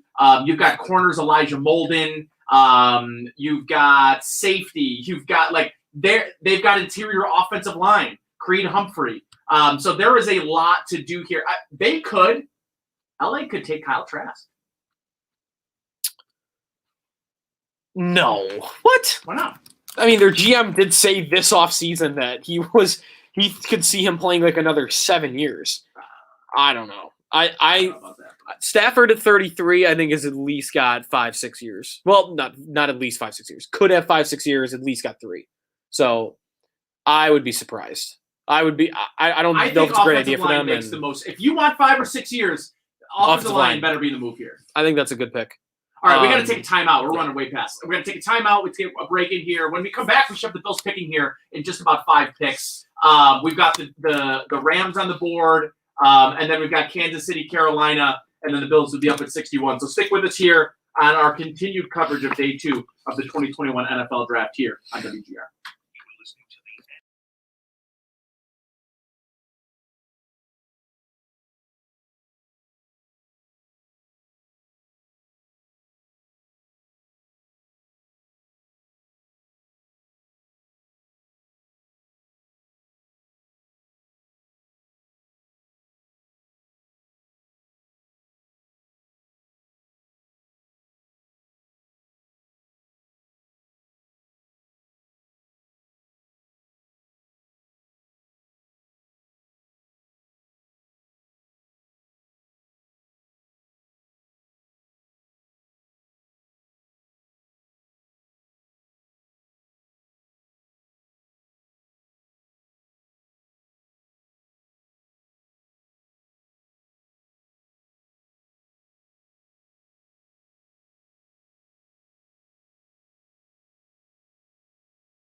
they make their first selection. Nick Bolton, the linebacker out of Missouri, goes off the board.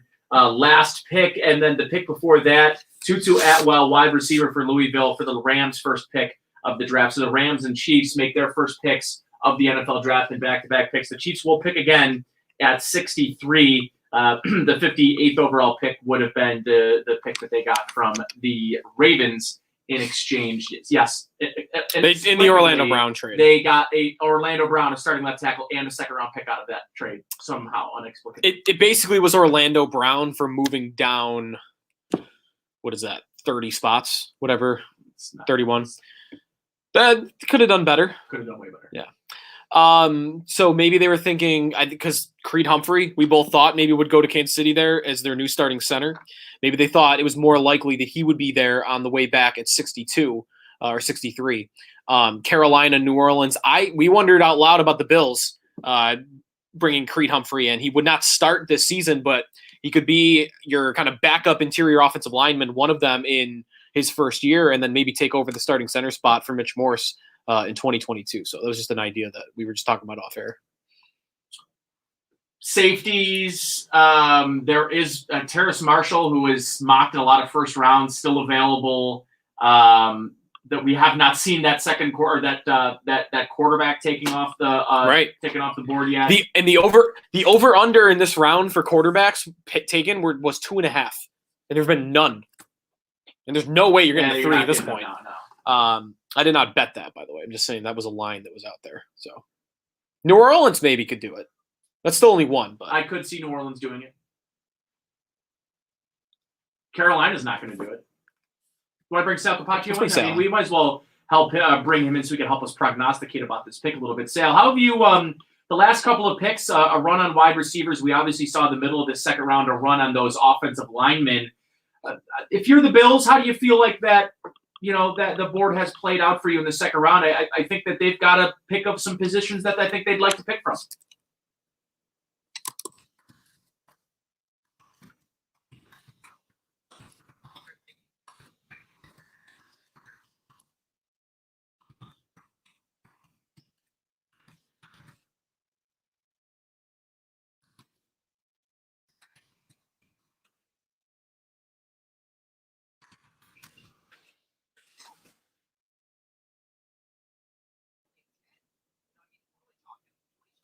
Left. I mean, are they going to basically add 7 DBs to that or something, or 5 or 6 at least, I should say? So that's why I think that could be the pick here. And if Melon Fon was there from Syracuse, I've been on that train for a long time, and obviously not just because. Yeah, what do you think of the Creed Humphrey idea? Me and Sal me and Nate were just kind of going over it. It's not a position that helps them this year.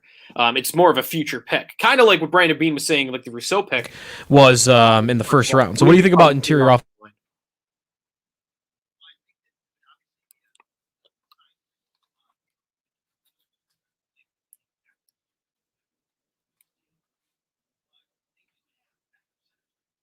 Yeah, they do.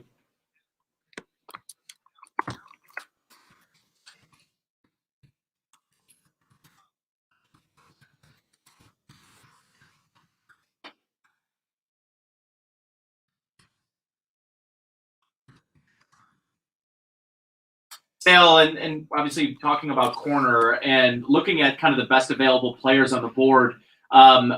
Anyone surprising you that is still here? I think Terrace Marshall's an interesting name to still see at this point. Obviously, the very long drop that we saw from Jeremiah Owusu-Karamoah finally ended with Cleveland. But any other names that have stood out to you as guys that maybe you are surprised to see still hanging around?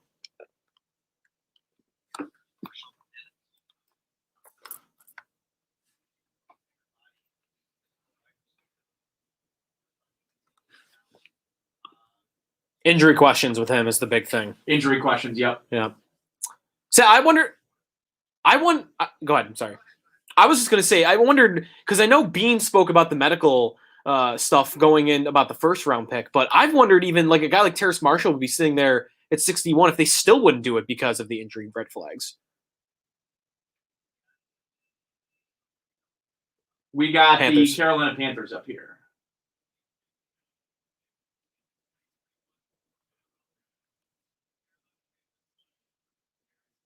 Oh, there he is. All right. Well, I guess that answers that question about Terrace Marshall. I mean, Jr. Darnold has got weapons. They already had Robbie Anderson and DJ Moore. I love DJ Moore, and Marshall could be good for them too. So. Yeah, they lose Curtis Samuel in the offseason to Washington, Right. but replace him this year with Terrace Marshall. Sale, actually, here's a question for you before the Bills come on the board. Obviously, we've seen 2 picks from Miami in the second round, but I think the pick that stands out to me is the New York Jets getting Elijah Moore. Your overall thoughts on the Jets draft? I thought so far they've really hit home runs. They've protected their young rookie quarterback now by getting Elijah Vera-Tucker at 14 and trading up for him. And then they add the wide receiver. I think a dynamic playmaking wide receiver in Elijah Moore. Thoughts on the AFC East rivals draft?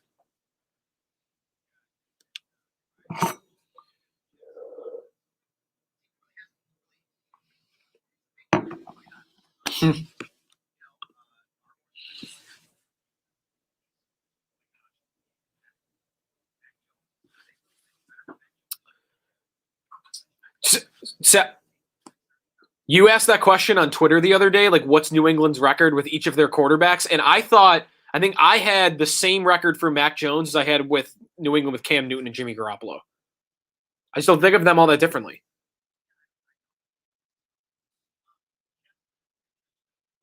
Mm.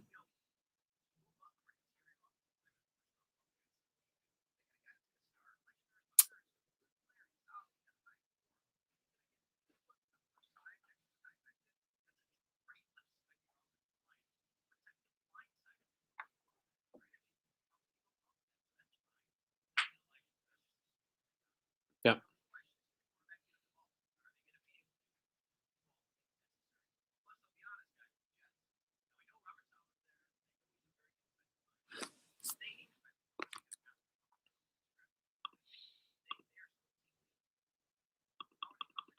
Right. Yeah. Yeah, it's a great point. And obviously, Sal, the Dolphins end up taking the first safety off the board. Not the guy I think a lot of us thought it was going to be. We saw a kind of a fall for Trayvon Mulrig. But overall, they end up with Liam Eichenberg as well, the Notre Dame tackle. So thoughts on the Dolphins draft so far?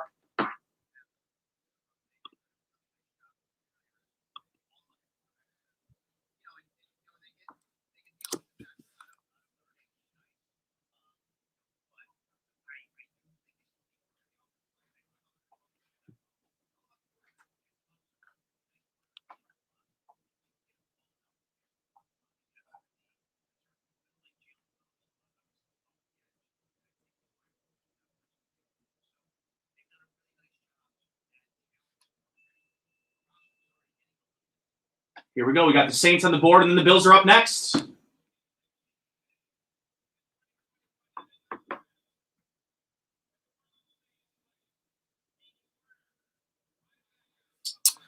Well, Bills weren't doing that. Yeah, the Bills weren't doing that. So, Sale, you get Melifonwu on the board. Are we crossing off edge here? Do you think?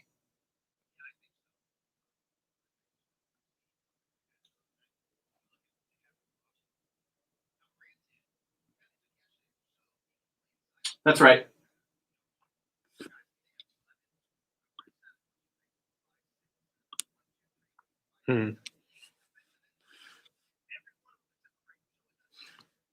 Wow. Yeah. Last one from me, Sal, before we get to the Bills pick. I mean, it's been flying, by the way. Yes, the second round has been moving quite well. This could go quick. About it. Pat Frymuth goes in the second round. Oh, yeah. We wondered earlier about tight end. I don't know if it's a little early for them. Brevin Jordan from Miami has been targeted to go right around the end of the second round, early third round. What do you think about tight end for the Bills in this draft and even for the second round pick here?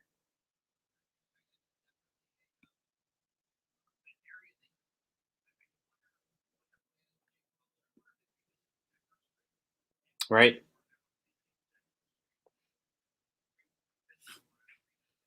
Right.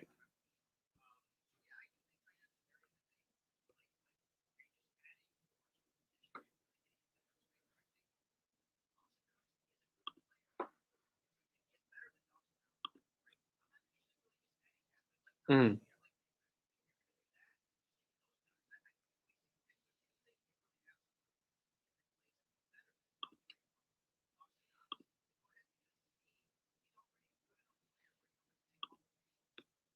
So we've got about 3 minutes here before the Bills pick at 61, and we are like approaching the end of the second round already. To Joe's point, it's been moving pretty quickly here, really all evening. And then we've got third round coverage the rest of the evening tonight, and we'll bring you player sound from whoever the Bills' second round pick ends up being here in just under 3 minutes. We'll also bring you sound from Brandon Bean, I'm sure, at some point tonight as well, as we bring you reaction from these picks. And Sale, with the final 2 minutes here, what the last team I kind of wanted to ask you about before we really kind of dive in for the rest of the night on the Bills here is the Cleveland Browns, who have been sort of the toast of NFL Twitter after moving back up in the second round and getting Notre Dame's Jeremiah Owusu-Koramoah. Overall thoughts on their draft, but their offseason as a whole. Is this a team you believe is now firmly in the conversation with I think the Bills and the Colts? I don't know who else you might want to put up there in that conversation as one of the top teams in the AFC. Your sigh, listen, Sal, I don't want to interrupt you. That sigh is exactly how I feel like I want to answer the question. Like that pause. I think it's all about the quarterback, right? Ultimately, I think we agree we like the roster, but it's all about the quarterback.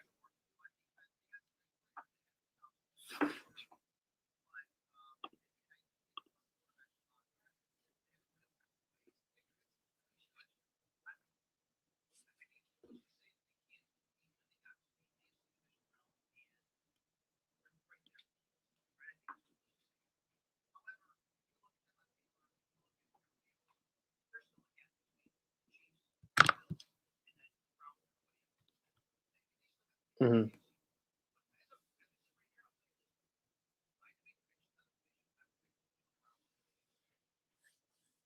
Me too. I agree with them. By the way, we were both kind of trashing. I guess we.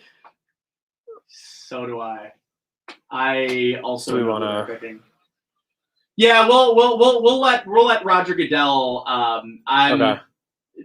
Well, before you even say that and maybe give it away, I'll just say this, Sal. We were trashing the Steelers earlier as a team maybe that could fall off the cliff this year. So I'm already thinking like that AFC North is going to be a two-horse race. Pittsburgh had badly needed offensive linemen.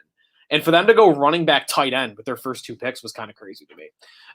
But anyways, the Bills pick is in, and we're going to be approaching. They're in commercial right now on the TV broadcast, so I'd imagine we still got about a minute or two here until Roger Goodell steps to the podium. My final guess, I'll give mine because you two have already seen it, so I don't really know if we need predictions. I'm going to predict that they do go with Melvin Fowler with a corner from Syracuse, but I will say this. I'm looking at Nate's reaction right now. In fact, we can all see it on StreamYard if you're watching the Facebook Live.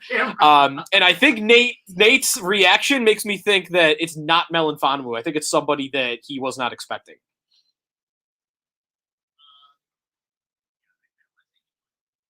Well, here's Joe D. Let's go. We got Joe D. He'll tell us.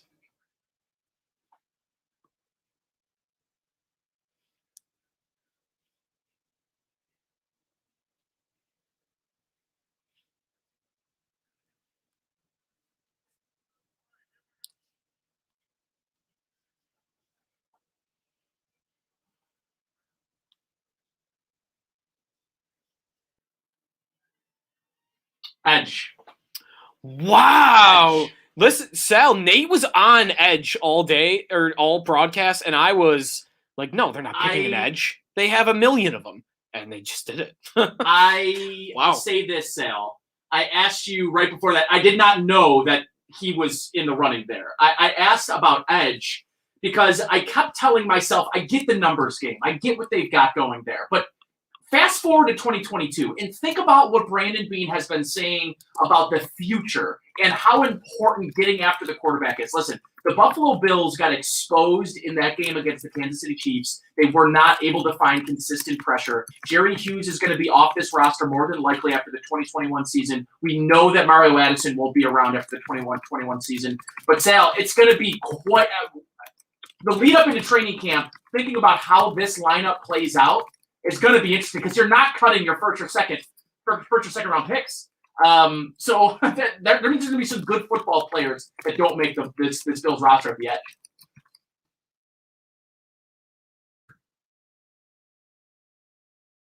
I think we could. Yeah, I would think we have to because Addison restructured. That's not happening. They're not moving on from Addison. But Sal, it has to be. Correct. Me too. Well, Sal, the only way I feel like Hughes would be in trouble is if they would save a big chunk of salary cap by doing that.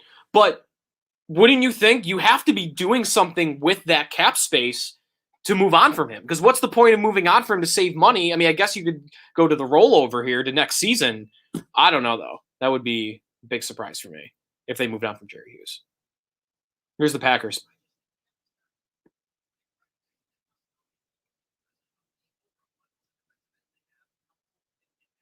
Right.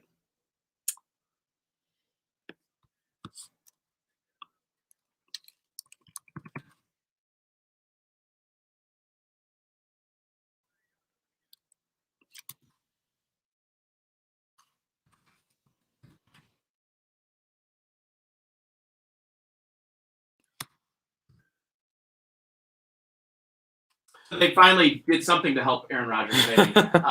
But yeah, Sale, I am. The conversation, I think, naturally has to turn to Jerry Hughes here, fair or unfair. And I think we all agree that Jerry Hughes is your best edge. I think and a captain, your longest standing player. So the I don't want to call it the issue, but I think based on the moves they've made to create the cap space that they've created, they've kind of cornered themselves with Mario Addison. He was always the one that made sense to me. I'll give you the numbers. Hughes, if they were to release him right now, would save the Bills $6.35 million on their cap. They did restructure Addison, but they could still move on from him if they wanted. I don't know how that would look. Spotrac has him at a $4.8 million dead cap number and 8.1 for his cap hit. So I don't know if there's more inner workings there. I have his dead cap at $4.8 million. Are they saving anything if they cut him? I don't believe they will save anything, right? Like they would have to eat $4 million essentially. No, I've got it 3.3 million in cap savings. I don't know if that is representative of the restructure, but that's what Spotrac has. Because that makes the most sense, no, Sale?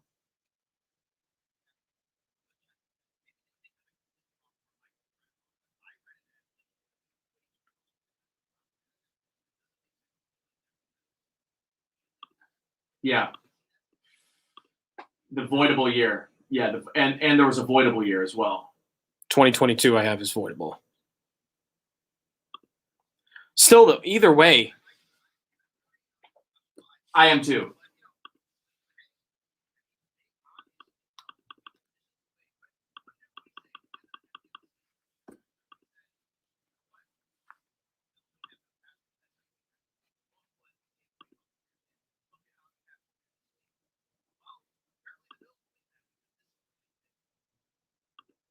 Yeah, I'm. Okay.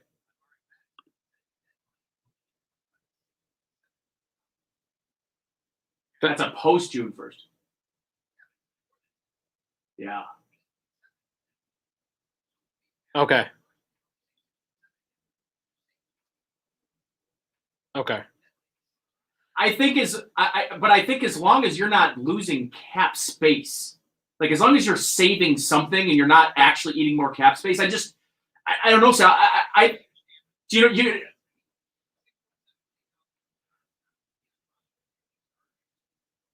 but especially with the move of Effie in the offseason here, he seemed like, yeah, I don't know. And Joe Marino just tweeted it out too. It's like, I think we all agree that edge is turning into one of the most important positions in the football. And just like the conversation, I know it's a joking conversation about taking quarterbacks every year when you don't have one, but I think they're almost like subscribing to that theory of, hey, we got a guy in the first round. Let's make sure we don't miss. Let's make sure we get multiple swings at the edge position because of how important it is and how light they are in the future at the position. Can I throw one more theory out here? Because I think with this pick, you could go to almost anything to try and explain it. Sal, I wonder, it doesn't have to be right. It doesn't even have to be likely. I wonder if this is an indicator of what they think about AJ Epinesa. I mean, he. Oh man, we haven't even broached that conversation. He never. I mean, did he ever crack 30 to 40% of the snaps last year, even in single games? That maybe down the stretch a little bit. Okay. I thought so too, but again, we're just looking for ways to try to expand. I hadn't even thought of it. I hadn't even considered AJ Epinesa, but you just start to wonder financially if that makes more sense. It still might not. And maybe I'm going to be Sale. I may not be more excited for a Brandon Bean press conference than I am tonight to listen to sort of his reasoning and his thought process. Because the overarching picture right now is look at the Bills at defensive end. The question should be, can Jerry Hughes, Mario Addison, the player they just picked, Carlos Basham, Greg Rousseau, and AJ Epinesa, can those 5 players all coexist on the same team?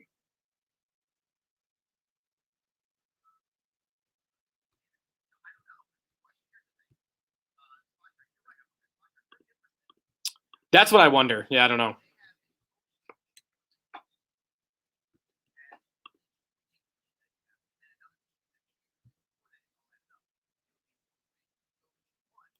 Split it over 2 years. Yeah.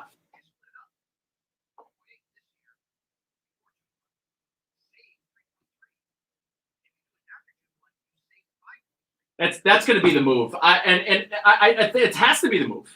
I don't see another logical one. And by the way, just for a quick update for folks that are listening, the second round is about to be completed. The last 2 picks, the last 2 picks have been centers. The Packers at 62, they select Ohio State's Josh Myers, and Kansas City gets Oklahoma's Creed Humphrey.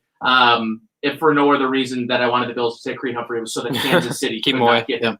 But Kansas City's completely remade that offensive line after a pretty disappointing showing in the Super Bowl.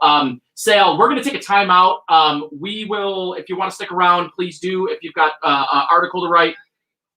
Can I? Joe's got. Can I just ask one quick question on the way out here for you, Sal? The most surprising pick by the Bills for you since when?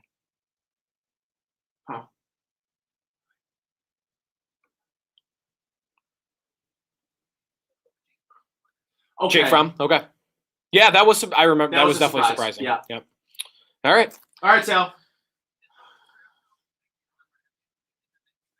Yeah, right. we'll Thanks, Sal. talk to you in the third round, Sal. Thanks for hanging out. All right, so that was Sal Capaccio. Joe DiBiase, what do you got? You got something here? Before we go to break, it's not announced on TV yet, but since the pick will be announced while we are in break, want to hear who the Tampa Bay Buccaneers are selecting? Kyle Trask. Kyle Trask. Really? Yep. That makes sense.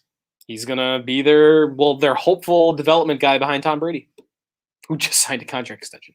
All right, we've got a lot to go over. We'd love to hear from you. 803-0551, 888-552-550. The numbers to call. Carlos Basham Jr., the newest Buffalo Bill, the second edge player of the draft in consecutive picks. The Bills are prioritizing the pass rush, and it has shown scenarios. Who's going to make the team? I know it's early, but this conversation, this pick has sparked a ton of interesting conversation about how the roster looks at the start of next season. I'm Nate Geary. That's Joe DiBiase. Continuing round 2 coverage of the NFL draft continues on next year on WGR.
picks.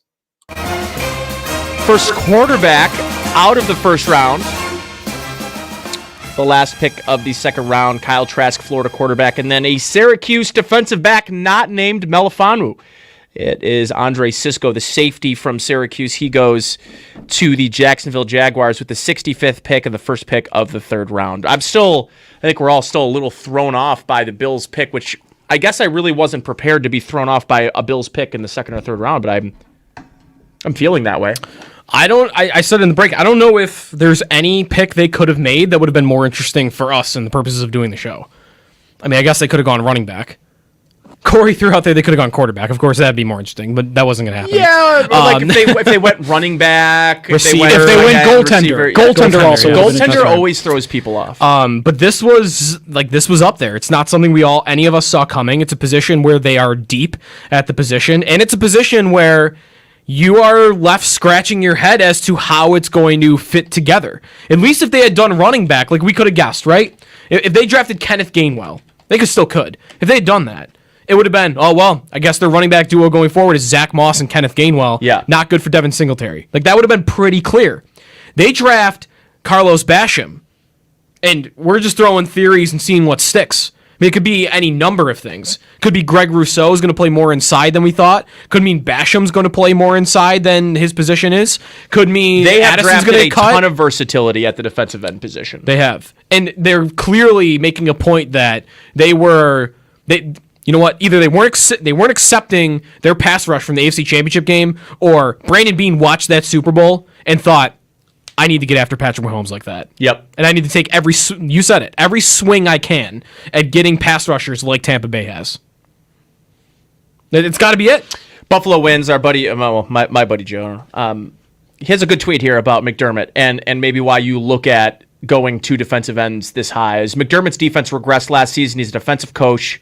If you go back to their time in Carolina, they went a number of defensive linemen high.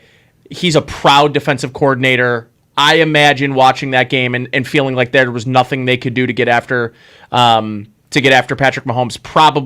It's probably keeping him up at night would be my guess. Yeah, and it's all about you got to get a 4-man pass rush on him, and because you're going to want everybody back in coverage, but you need to be able to get pressure on Mahomes when you have a 4-man pass rush, and the Bills just didn't have the horses to get that done. And this year, when they play the Chiefs at some point, and they're going to be in obvious pass situations, you could line up Rousseau, Oliver, Hughes, and Basham all up at the same time. You could throw 4 strict pass rushers on the field. All right, we got 66, the Minnesota Vikings on the board. Ready. John Randall, stud. With the 66th pick in the 2021 NFL Draft, the Minnesota Vikings select Kellen Mond, quarterback, Texas A&M. Everybody gave Sneaky Joe DiBiase all of the business for them taking Mac Jones in our WGR mock draft, and they end up taking quarterback in the third round. I actually really like this pick for Minnesota. Me too. Kirk Cousins, when we did our mock draft last week, part of my reasoning for going Mac Jones, which, yes, was high, obviously, and the Vikings agreed, was that Kirk Cousins is 33 years old. We all know who Kirk Cousins is. He's not a quarterback good enough to win a Super Bowl. Funny how playoffs. One more year on his contract, and they can get out of it for nothing. It's funny how you referred to Kirk Cousins' age, but when we were talking about Matt Stafford, you were telling me that he was going to play 6 more years. Okay, Isn't that funny? Right, It's just get funny. him, Nate. Get him. I'm not calling you out. I'm just saying it's funny. Yes, I am. It's fair. Yes, I am. Okay. Well, that's because Cousins stinks and Stafford doesn't. Well, no, really the bigger point is Cousins is capped. Yes. And they can get out of that contract next year. And if you're Minnesota, I think you should strive for better. I think Stafford's elite. But you're right. The age is exactly the same, actually. Here's an interesting conversation, and this is something that's happening in real time on my timeline.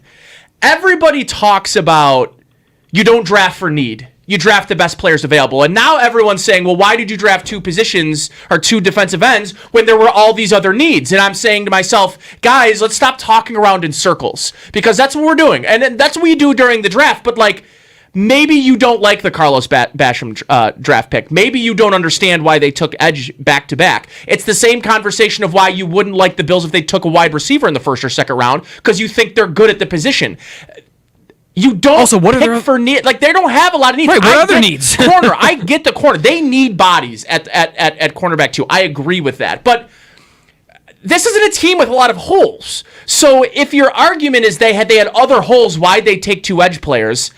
I don't know what your argument is.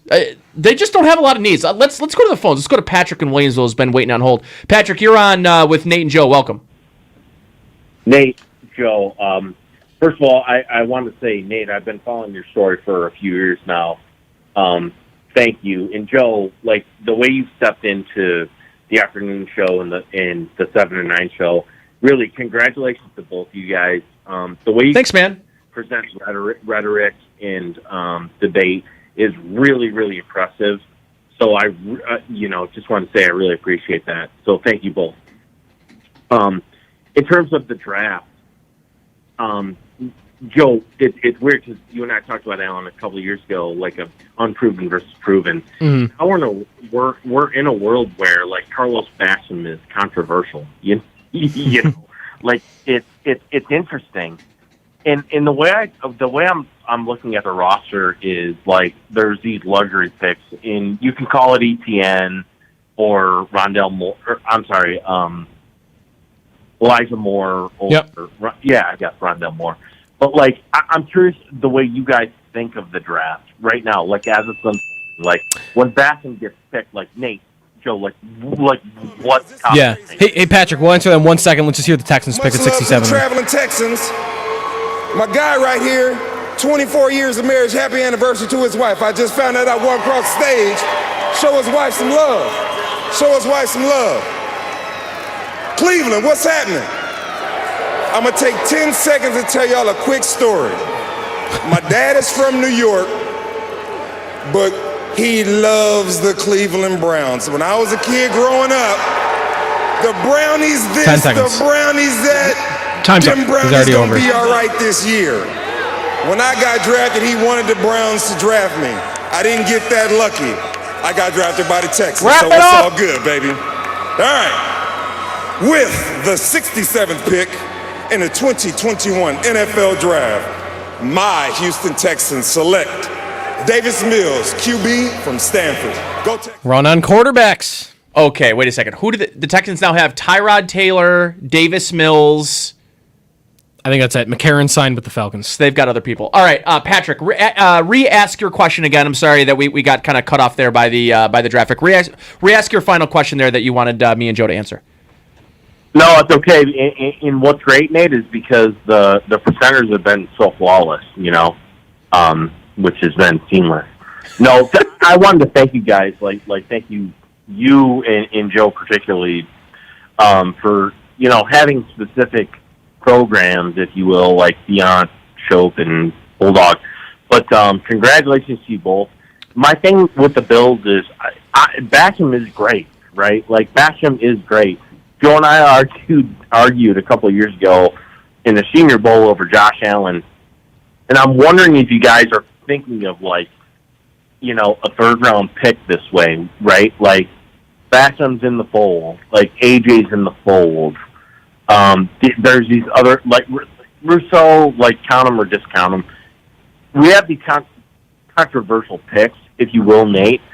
I'm wondering if you have a prediction for who we're taking in the fourth round of the Bills.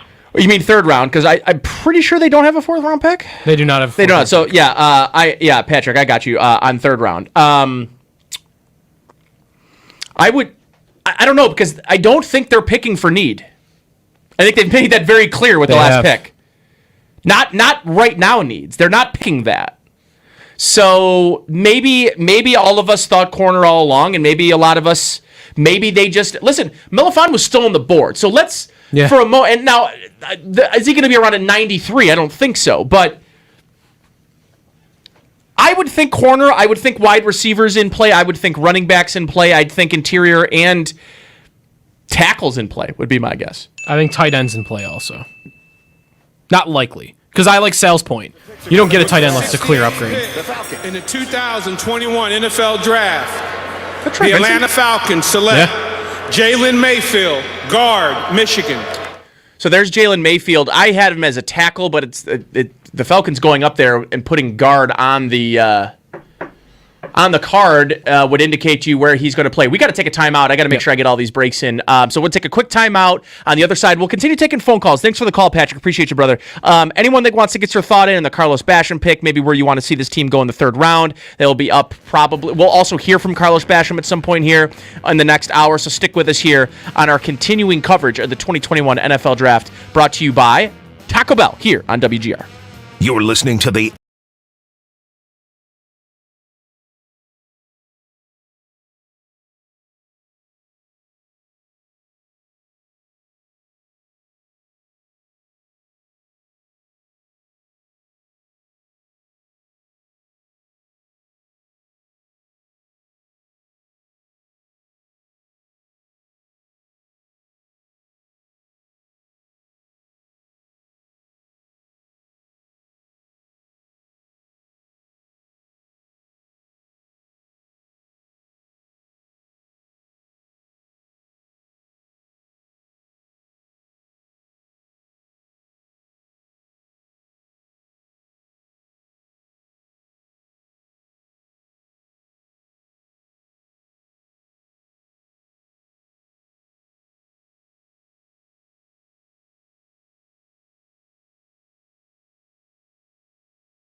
kind of covering the reaction from that last Bills pick in the second round, defensive end Carlos Basham. And we had a bunch of quarterbacks go right after. Yeah, I'll get you quickly updated. Number 66 overall, the Minnesota Vikings. They take Texas A&M quarterback Kellen Mond. The very next pick, the Houston Texans, who are now stockpiling quarterbacks. Davis Mills, the quarterback from Stanford. Then Jalen Mayfield, who was listed as a guard when he was announced, but he's listed as a tackle on every other platform from Michigan. The Bengals, they take Joseph Osai, the edge out of Texas, and then Brady Christensen, the tackle from BYU. To the Panthers here. So the Panthers really remaking that offensive line. They were kind of in the talks about Rashawn Slater, but they end up taking J.C. Horn earlier in the draft. But before we take a break, Joe, some interesting feedback. I've just been looking at it and maybe talking about one of these guys bumping down. Do you think that maybe I guess I would wonder, would Brandon Beane even tell anybody right now? Well, yeah, actually, we like one of these guys as more of a 3 technique than we actually like them as a pure edge. Well, I think that you would have heard more of that maybe yesterday with Rousseau. So my guess isn't him. Maybe we will see if they have that plan with Basham. I'm guessing, though, we're going to hear words like competition a lot. Versatility, which to me that could come to fruition as Brandon Beane telling the truth. I also think we could get a press conference of cover coming to avoid the answer of who's going to be cut. Because I struggle to believe that Basham, Rousseau, who are obviously here, Epinesa, Hughes, and Addison are all going to be on the day. Daryl Johnson, who they like a lot, who the general manager repeatedly wants everybody to know that they like. And still is the only one of all these guys that has tons of experience playing special teams, by the way. Yeah, and he plays a lot of special teams. F.A. Obada, who I brought up yesterday, had the most sacks per pass rush among all the guys on the team. Yeah. So he doesn't have to stick around. He's not a big contract. He's not a high-priced free agent. I don't know how he would make the team at this point with all these guys on it. All right, we have the Zoom call. Do we have that up and running? Because we've got it. It sounds we should take a break. How do we want to do this? Do we want to go to the Zoom room? It's happening right now. Why don't we do a quick legal ID? Let's do a quick legal ID to get that in, and then we'll go right to the Zoom call. Yeah, it's a good idea. Let's do that. Okay. All right. We figure things out on the fly here. Yeah, we do. Things are happening on the fly. Things are happening. By the way, the Giants did just pick Aaron Robinson, corner. From Jeez, where's he from? Sports Radio 550 WGR Buffalo and WKSE HD2 Niagara Falls, Buffalo, 98.5 FM. An Odyssey station. So we'll hear from Carlos Basham here in just one moment on his Zoom call meeting with the Buffalo media. Then we'll have to get a couple of breaks in over the next couple of minutes. But just give us a second while we get the technical side of this going. And Aleem McNeil goes Aleem McNeil to the Lions. Was a guy I really liked as a potential one technique up the middle, pure one tech, maybe zero tech, nose tackle, 320 pounds, a real big man right up the middle. Played for NC State. Would have been Tyler Shelvin's another name I think I'd like to see the Bills. If they go 3 defensive linemen though in the first 3 rounds, I think people might riot. Yeah, Tyler Shelvin was a guy Greg Thompson from Cover One really liked. That's a position I've wondered about them too. Like Star Latule, he doesn't have to be around here forever. I think he's got at least a year or 2 left. At least a year. He's obviously here this year. But that's a position next to Ed Oliver that I think they'll want to shore up for the long term that they have not done just yet. So we are looking at the next couple of picks here. We have the Eagles on the clock, Washington, Dallas, Denver, and the Chargers as we kind of come through here of the... I got to say, Joe, I'm pretty surprised to see how quickly the day 2 has really been flowing through. Like the picks have really been coming hot and heavy. It's been going insanely fast. So, at this pace, the Lions... offense and 2 defensive linemen. You gotta love what the Lions. They're leaning into the Dan Campbell stuff, which I love. All right, we've got another pick here. The Eagles on the board, and Troy Vincent making the call here. Troy Vincent's making a lot of calls.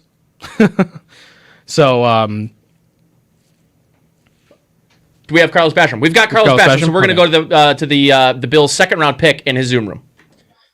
Hey, Boogie. Matt Perino from Syracuse.com. Congratulations. If you could take me back to the Senior Bowl. This has been such a weird offseason where, no combine, and I feel like the Senior Bowl was kind of gave a lot of you guys a leg up on the competition. Did you feel like having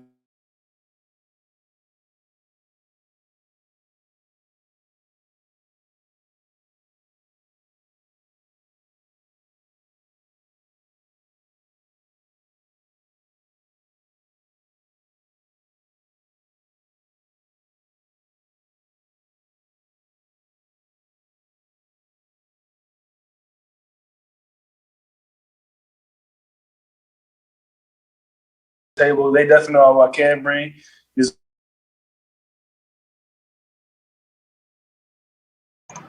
Hey, Boogie, you got me?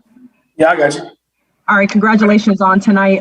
Just a really quick question. You kind of touched on it just a little bit, but what do you want Bills Mafia just to kind of know what type of player that they're getting that's coming to Buffalo? Definitely somebody who loves football, just loves football. Regardless of where I'm playing on the field, I'm going to give it my all. Someone who loves fans, just love talking to the fans, just doing whatever. Someone who's not going to shy away from the other things outside of football. The fans is pretty much everything, and they bring the juice to the games. I just love football, love the fans, and just ready to get started in Buffalo. All right, thanks. Congratulations again. Thank you. Yeah, Boogie, it's Mark Gahn from the Buffalo News. Quick things. One, you weighed, I think, 274 at your pro day. What did you play at, and what do you view as, what do you want to play at? I'll say, this last season I played around 280. I view myself playing around 275 in that range. It's like my perfect weight right there. Right. And then, at Wake, Coach Clausen, just what did you think of playing? What was it like playing for him? And did he ever talk to you about Western New York and Buffalo? Coach Clausen, it was a great opportunity to play for him. Not a lot of guys can take what Coach Clausen dishes out to him. He's a hard coach. He wants the best out of you. It takes guys a little bit of time to realize that. For me, I realized it early. Me and Coach Clausen built a relationship. And he said, this next step through the process, just keep doing what I did when I was at Wake. Come in the same day and work hard. I'll be successful. Thank you. Thank you. Hey, Boogie, one more from me. I know you have a cousin who's been through this process. What has he told you about what to expect going from preparing for the draft to preparing for an NFL camp? For me, he definitely said just go out there, do what you've been doing since day one. This is going hard at all times. He also said just be open to learning from other guys around you, and don't be scared to ask questions or anything like that. Thank you. Appreciate it. All right, Boogie, that's all for today. Thank you, man. All right.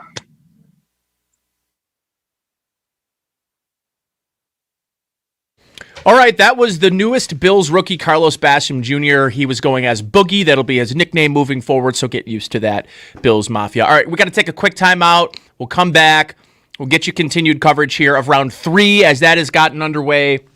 Benjamin St. Just goes on the last pick to the Washington football team, the corner out of Minnesota, so we'll keep you updated on any that we missed during the break, so don't go anywhere. You're listening to continued draft coverage here on WGR. You're listening to the NFL Draft on the home of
right, well, hour 3 is, this is technically hour 4, kicking off the same way every other hour has kicked off thus far. Players being drafted, lives changing. I'm slowly creeping into an abyss. Part of the problem is when I do this every year, when I do the draft and we do coverage, is I'll eat more in 3 days over the course of roughly 12 hours on air than I do all week. Carb up. It's what you do. You know what I did? I knew that was coming. Like, I knew these meals were coming, and I took it to the extreme. I literally only ate. Yesterday, I brought a giant bag of cucumbers in. I ate half of them yesterday. I ate half of them today. Mostly water. That's all I ate before these giant 2 meals that we've had. Did you talk this over with Bulldog, the cucumbers? No, why? He seems like a cucumber guy. Oh, no, he's got a hot take on cucumbers, doesn't he? So he's not a cucumber they're too guy. spicy? Is that what it is for him? I don't think that... I'm sorry? That's a joke. I was going to say, that's not... Spicy's not the word. Spicy's not the word that comes to mind. Okay, I get it. That's true. Yeah, I get it now. Now I do. I get it now. McBain voice, that's the joke. Before we get anything too serious here, by the way, just want to remind you that we're presented by Taco Bell tonight on the broadcast, and your local Taco Bell and KFC are hiring for all positions in the Buffalo area. Great careers are available for team member and management positions. Be part of a dynamic brand offering competitive pay and a flexible work schedule. Stop in today and ask for an application or apply online at tbjobs.bbgnorth.com or kfcjobs.bbgnorth.com, or you can text BBGTB to 85000 for Taco Bell applicants and text BBGKFC to 85000 for KFC applicants. Messenger data rates may apply. Start with us, stay with us, and we just had a receiver off the board, right? Josh Palmer, and they were able to locate 2 Chargers fans, which is kind of like locating, Bigfoot. I don't know. I mean, yes, Bigfoot. Yes. I went conservative there with Bigfoot. I appreciate you coming in to help me there, making my Chargers fan jokes, because there's no such thing as a Chargers fan. They're legendary running back wouldn't even say the city's name. There are Rams fans, and there are LA people that don't like the Rams. Right. That's it. There are NFL fans in LA. Yeah. You see that. I mean, the Chargers Stadium is either filled with opposing fans or it's just a mishmash. It's a grab bag of just other jerseys. So one of the points before, I want to grab a couple of phone calls because we got a whole bunch of people hanging out on hold. And if you want to get your calls in, 803-0550, 1-888-552-550, we'd be happy to take your calls, listen to some of your opinions. Joe, before we do that, Melifonwu's still on the board. Yeah. I don't. Is it the speed concern with him? I mean, I don't know. Technically, his technical abilities, I thought he would have been a second-round pick for sure. And the size. Running backs and tight ends as well, too, Joe. There's not been a running back since Javonte Williams with, what was that, the 3rd pick of the second round by the Chargers? And you still have... No, not Chargers. The Broncos. The Broncos selected him. And you have running back needy teams all over the place. I mentioned Atlanta, Miami, the Jets. Those are 3 teams really without a bona fide number 1 running back. I don't know if you're getting that guy at this point in the draft. I mean, Trey Sermon, Michael Carter, Ramondre Stevenson, Kenneth Gainwell. These are all probably complimentary backs to start your career. But take a shot at him. Like, that's got to be coming at some point. I think the 3rd round might see a lot of these running backs come off the board. The only one I'd be interested in if I were the Bills is Kenneth Gainwell. That's it. Because he's the only one of these backs that provides a different skill set than what you already have. And Brandon Beane has already sort of said he's not taking the same skill set. Right.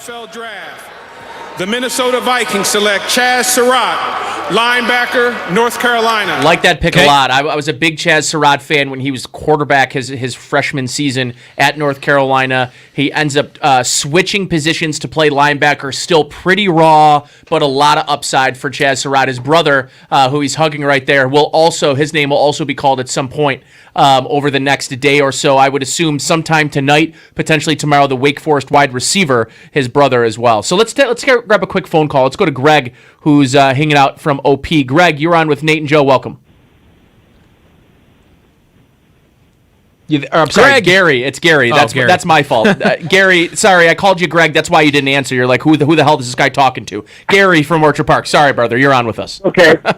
You were talking about running backs, and that's what I wanted to talk about. Sure. And, you pretty much said what I was thinking, that at this point, it's probably not a good idea to pick one for the Bills based on what's left and the skill sets of the players we have, which leads to my overall point that I'm very concerned that our running game has not been improved at all.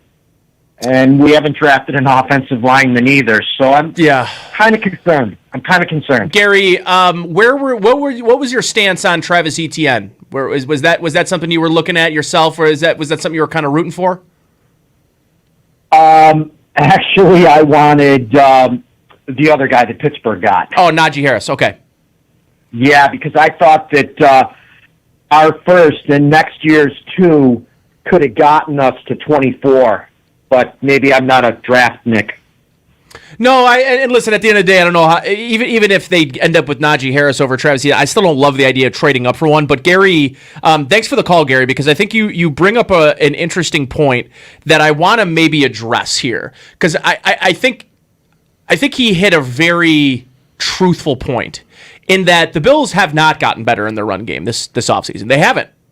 They didn't get better on the offensive line, and they didn't really add anything other than, I like Matt Breida, but it doesn't really feel like he's going to be the guy that's going to walk in here and like take over as their RB1. I mean, he was out of all the running backs that were signed this offseason, he has the least amount of guaranteed money. Gary's right. They have done nothing to fix the rushing offense. That's fair to say. Yeah. And I think, frankly, I don't know if it matters that they did or didn't do anything to it, but they said that they didn't think it was the running backs. It wasn't all on the running backs, and that the offensive line needed to be better. And then they just ran back the same unit. I just dug up. I had that thought in March when they re-signed John Feliciano. It beat Brandon Beane. He said it. He said he didn't want to blame the running backs, but he didn't do anything to change it. Right. The actions this offseason say Brandon Beane doesn't care about fixing the run game. Yeah. And I'm fine with that. I'm fine with it too. Like, they're going to throw the football, and they're going to try to get after Patrick Mahomes. Go do it. I don't think running the ball another 1.5 yards per carry, which, by the way, might not sound like a lot. That actually probably was too high a number to go because it's actually a huge upgrade. I don't think that's going to help you beat Kansas City. I just don't. So it'd be nice to do it if you can walk into it, if you can accidentally find your way to a better run game. But I don't need the Bills to actively be seeking these better running backs and better run blocking offensive linemen. Kenneth Gainwell, the reason I just said he would be the one running back I'd be hunting for is he's the best pass-catching running back in this class right now. Yep. It's not about the 50 run game catches for him. last season. He's 100% the kind of guy you want to bring. If you're looking for a little something, an offset, something that it doesn't bring the same level of redundancy in the backfield, but I can't even get behind saying Kenneth Gainwell makes your run game better. I can't even really say that. What he does is the 75 targets, which wouldn't all go to him, but the 75 targets that went to running back last season in the pass game, big chunk of those now go to Kenneth Gainwell, and you get more efficient at doing that. And you have someone, when you throw a screen pass to them, hey, they might score on a big play rather than, I'll take 10 yards. Let's grab another phone call. Let's go to Brendan in Clarence. You are on with Nate and Joe. We are covering the second and third round of the NFL draft. What do you got for us, Brendan? I just wanted to say I really do like the 2 defensive ends. I like that we got Carlos Basham. I was kind of actually praying that Kwity Paye would fall to us instead of getting Russo, but obviously that didn't happen. But as far as signing Josh Allen to his next big deal, so our defensive line, as of next year, they'll all be on rookie deals, right? Will that help with the Josh Allen deal? Literally everybody but Star Latulele and Butler will be on. And I thought Butler's, they restructured it, so he might have another year now. But so I'm just kind of wondering if that was a reasoning or not. I think the future, Brandon, is exactly in the focus for that pick, or for both of these picks. It's the future of the position, how much they've already dedicated monetarily to the position, and they have not yielded the returns I think that they would have liked for the amount of money they've spent. Joe and I were kind of saying this off air, what it sort of feels like, and I think the point that I like is they've spent a lot of money at the position and have not gotten a lot in return, and instead of continuing to spend money, they're spending draft capital. And I think if you're going to do one or the other, the draft capital has to come at premier positions when you're paying the quarterback $35-40 million. You have to draft premier positions, and you have to hit on them because you can't afford to spend $40 million or $50 million on your defensive line like they have in years past. Going into this year, as it stands right now, this probably is not including the rookie contracts, which will take this higher. Going into the season, the Bills are spending $44 million on their defensive line. Next year, $21 million. And you can, I don't know if you would want to at that point. You could cut Latula's contract, and that's like half of that.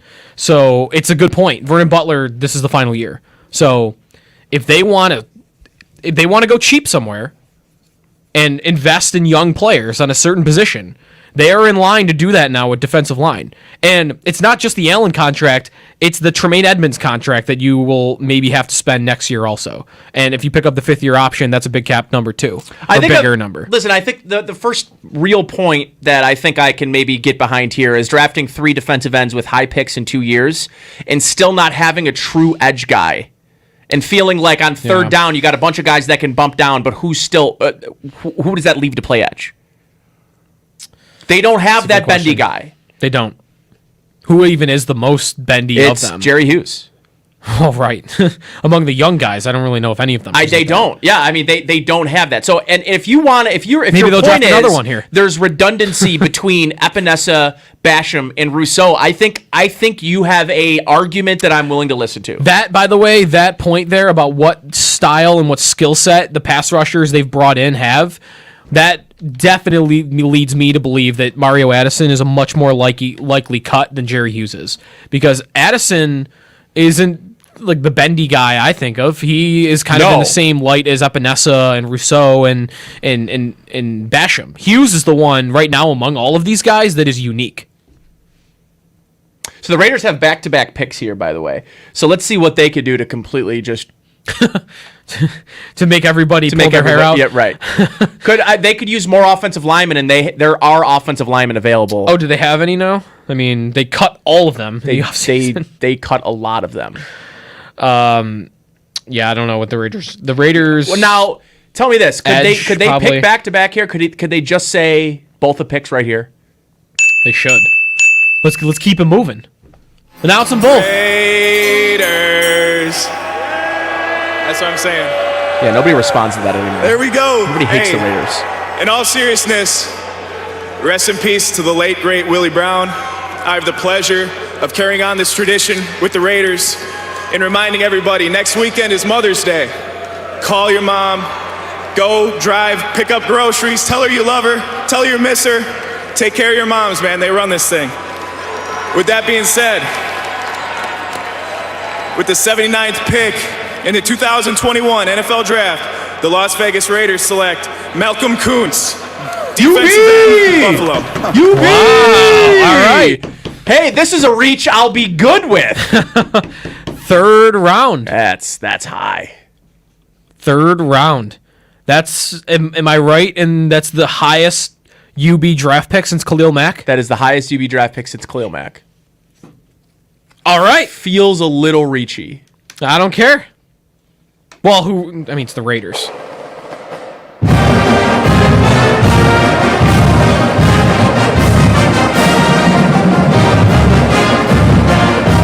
Banger zone. Hey, could we get head coach Lance? Cripes. Oh, darn. Could we get UB's head coach on the line to? Congrats, it's you. Congratulations, Dan Geary. Your 4-year contract with the UB Bulls. It is me. Okay, so the next pick is in. The Raiders took Divine Diablo, the safety. So they took 2 safeties. They took 2 safeties. I love the Raiders. I love them. Look at that draft board. They make my job easy. Look at that draft board. Alex Leatherwood, Trayvon Morgan's a good pick. Oh my god. Let's take a break. Let's commemorate the Raiders by we need to pausing coverage for everyone to take a deep breath, regain their composure, and come back, and we'll bring you the rest. And Miami's on the clock, so we'll let you know what they do next. So you're listening to continued coverage here of the 2021 NFL Draft presented by Taco Bell on WGR. You're listening to the NFL Draft on the home of the Bills, WGR Sports Radio 550 and W.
the board to Washington, who has compiled a group of 3 receivers that is very, very formidable.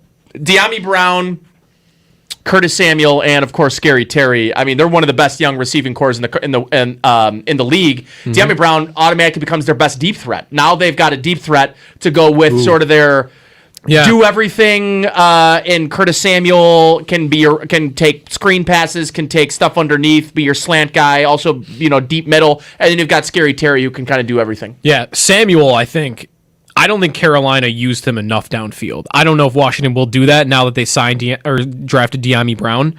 And I don't know how much they want Ryan Fitzpatrick pushing the ball downfield in the first place. He's probably going to do it regardless. I love their wide receivers, the way they're currently constructed. Logan Thomas coming on as a Antonio quality Gibson, tight end. Antonio Gibson. Gibson was a wide receiver. I did make that trade, by the way, in Dynasty. What'd you do? Antonio Gibson? I traded Barkley and Wentz in 2 second-round picks for Tua, Gibson, Juju Smith-Schuster, and a first. I like your side of that. Yeah. I love Gibson. Me too. Yeah, I would do that. Me too. 22 years old. With the 83rd pick in the 2021 NFL Draft, the Carolina Panthers select Tommy Tremble, tight end, Notre Dame. I wondered about him for the Bills a little bit. Love that pick for Carolina. Yeah, because they didn't have much at the position. They've got Dan Arnold. They have nothing at the position. Yeah, Dan Arnold's the number 2 tight end. So that's a really good pick. Then did they take a receiver too? Yeah, they took. Did they pick Tutu Atwell? Yes. No. That was the Rams. Who did the Panthers got? Somebody. Terrace Marshall. Terrace Marshall. Yep, that's who it was. All right. They've got a nice little group. Listen, Sam Darnold's got no excuses. They are giving Sam Darnold the chance that the Jets never did. Yeah, I mean, Robbie Anderson was easily the number 1 guy he had in New York, but the only guy he really had in New York. Now he's their number 2 receiver. Right. DJ Moore, I think, is awesome. I think DJ Moore is borderline elite wide receiver in the league. He doesn't get the stardom power for it, or the attention.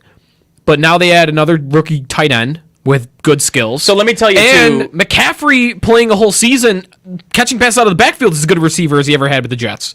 Right. Here's what I'll tell you about Tommy Tremble as a pretty avid Notre Dame fan. It was a big jump. Was probably, and this will sound a little crazy. I've been a Notre Dame fan my whole life. Tommy Tremble is probably one of my favorite players ever. Athletic, right? The way that he plays football. It's just the way he plays football. There is not a lot. There's not a lot to not love about that. Yeah, at Joe Marino, loving the Panthers draft. I feel exactly the same way. I think they're right up there with the Jets as having the best draft.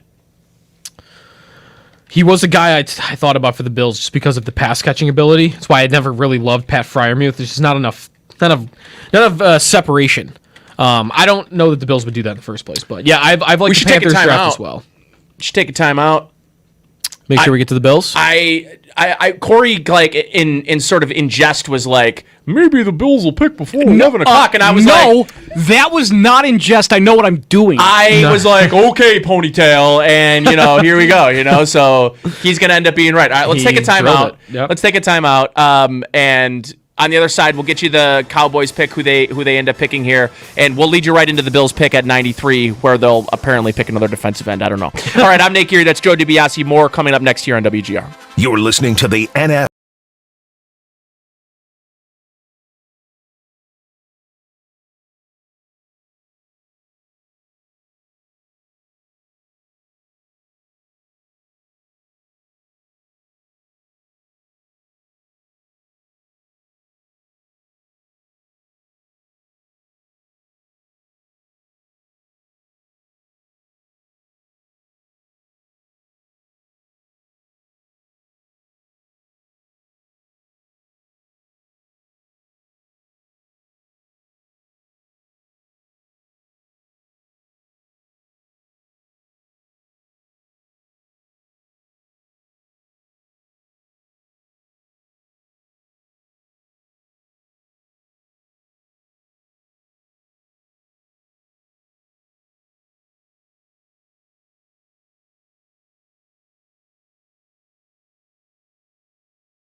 10:42, just past the clock. I'm sorry, I was trying to act like a weatherman in the morning. 10:42 past the hour. Traffic in the left lane, backed up. Anyways, my career as a traffic commander is very. It's already over. It's very short-lived. So what I'm actually going to do to try to time things up here decently is I'm going to probably talk for about a minute or two and then take another time out so that when we come back, I've got like 10 to 15 minutes to cover who the Bills, or at least to start to cover who the Bills pick at 93. We'll have Sal Capaccio join us for live reaction of the pick, and then we'll let him go do his thing. We'll then hear from the third round pick, and then we'll potentially, I'm assuming we'll be hearing from Brandon Beane tonight as well. There's a picture that Bulldog just quote tweeted of the Buffalo Bills, who tweeted out an hour ago of Greg Rousseau meeting Sean McDermott and Brandon Beane at the facility. And I'm not kidding you when I say I think he's 2 times the human being, like the size. Like, I'm not kidding. He looks like he's bigger than both of them combined. The math, I think, checks out at 2 times. Like you grabbed the corners in Photoshop and just scaled it up a little bit. Yeah. Like, it's pretty remarkable. The guy's an absolute animal.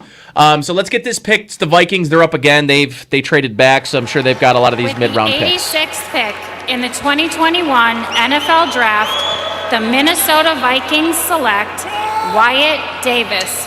Guard. Offensive line, smart. I've been wondering when Wyatt Davis was going to come off the board. I think this is really late for him. He was one of my top interior offensive linemen going into this draft. Timeout. We're up to the 87th pick where the Pittsburgh Steelers will draft another running back. Now the sarcasm comes. Now it's Punchy Nate. We're in snark season. After 10:45, it's Snarky Punchy Nate, where I'm just going to be very sarcastic about all the Steelers picks from here on out. Snark o'clock here on WGR. You're listening to the NFL Draft on the home of the Bills, WGR Sports Radio 550 and WGR on the Odyssey app. Coverage of the NFL Draft.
final segment of the 10 p.m. hour. Welcome back to our draft coverage here on WGR. Nate Geary, Joe DiBiase. The Bills are up in 4 picks. The Texans on the clock right now. I could tell you that they end up taking Nico Collins, the wide receiver from Michigan. The Pittsburgh Steelers finally drafted an offensive lineman just past the time where it would have mattered and actually helped them, so good for them.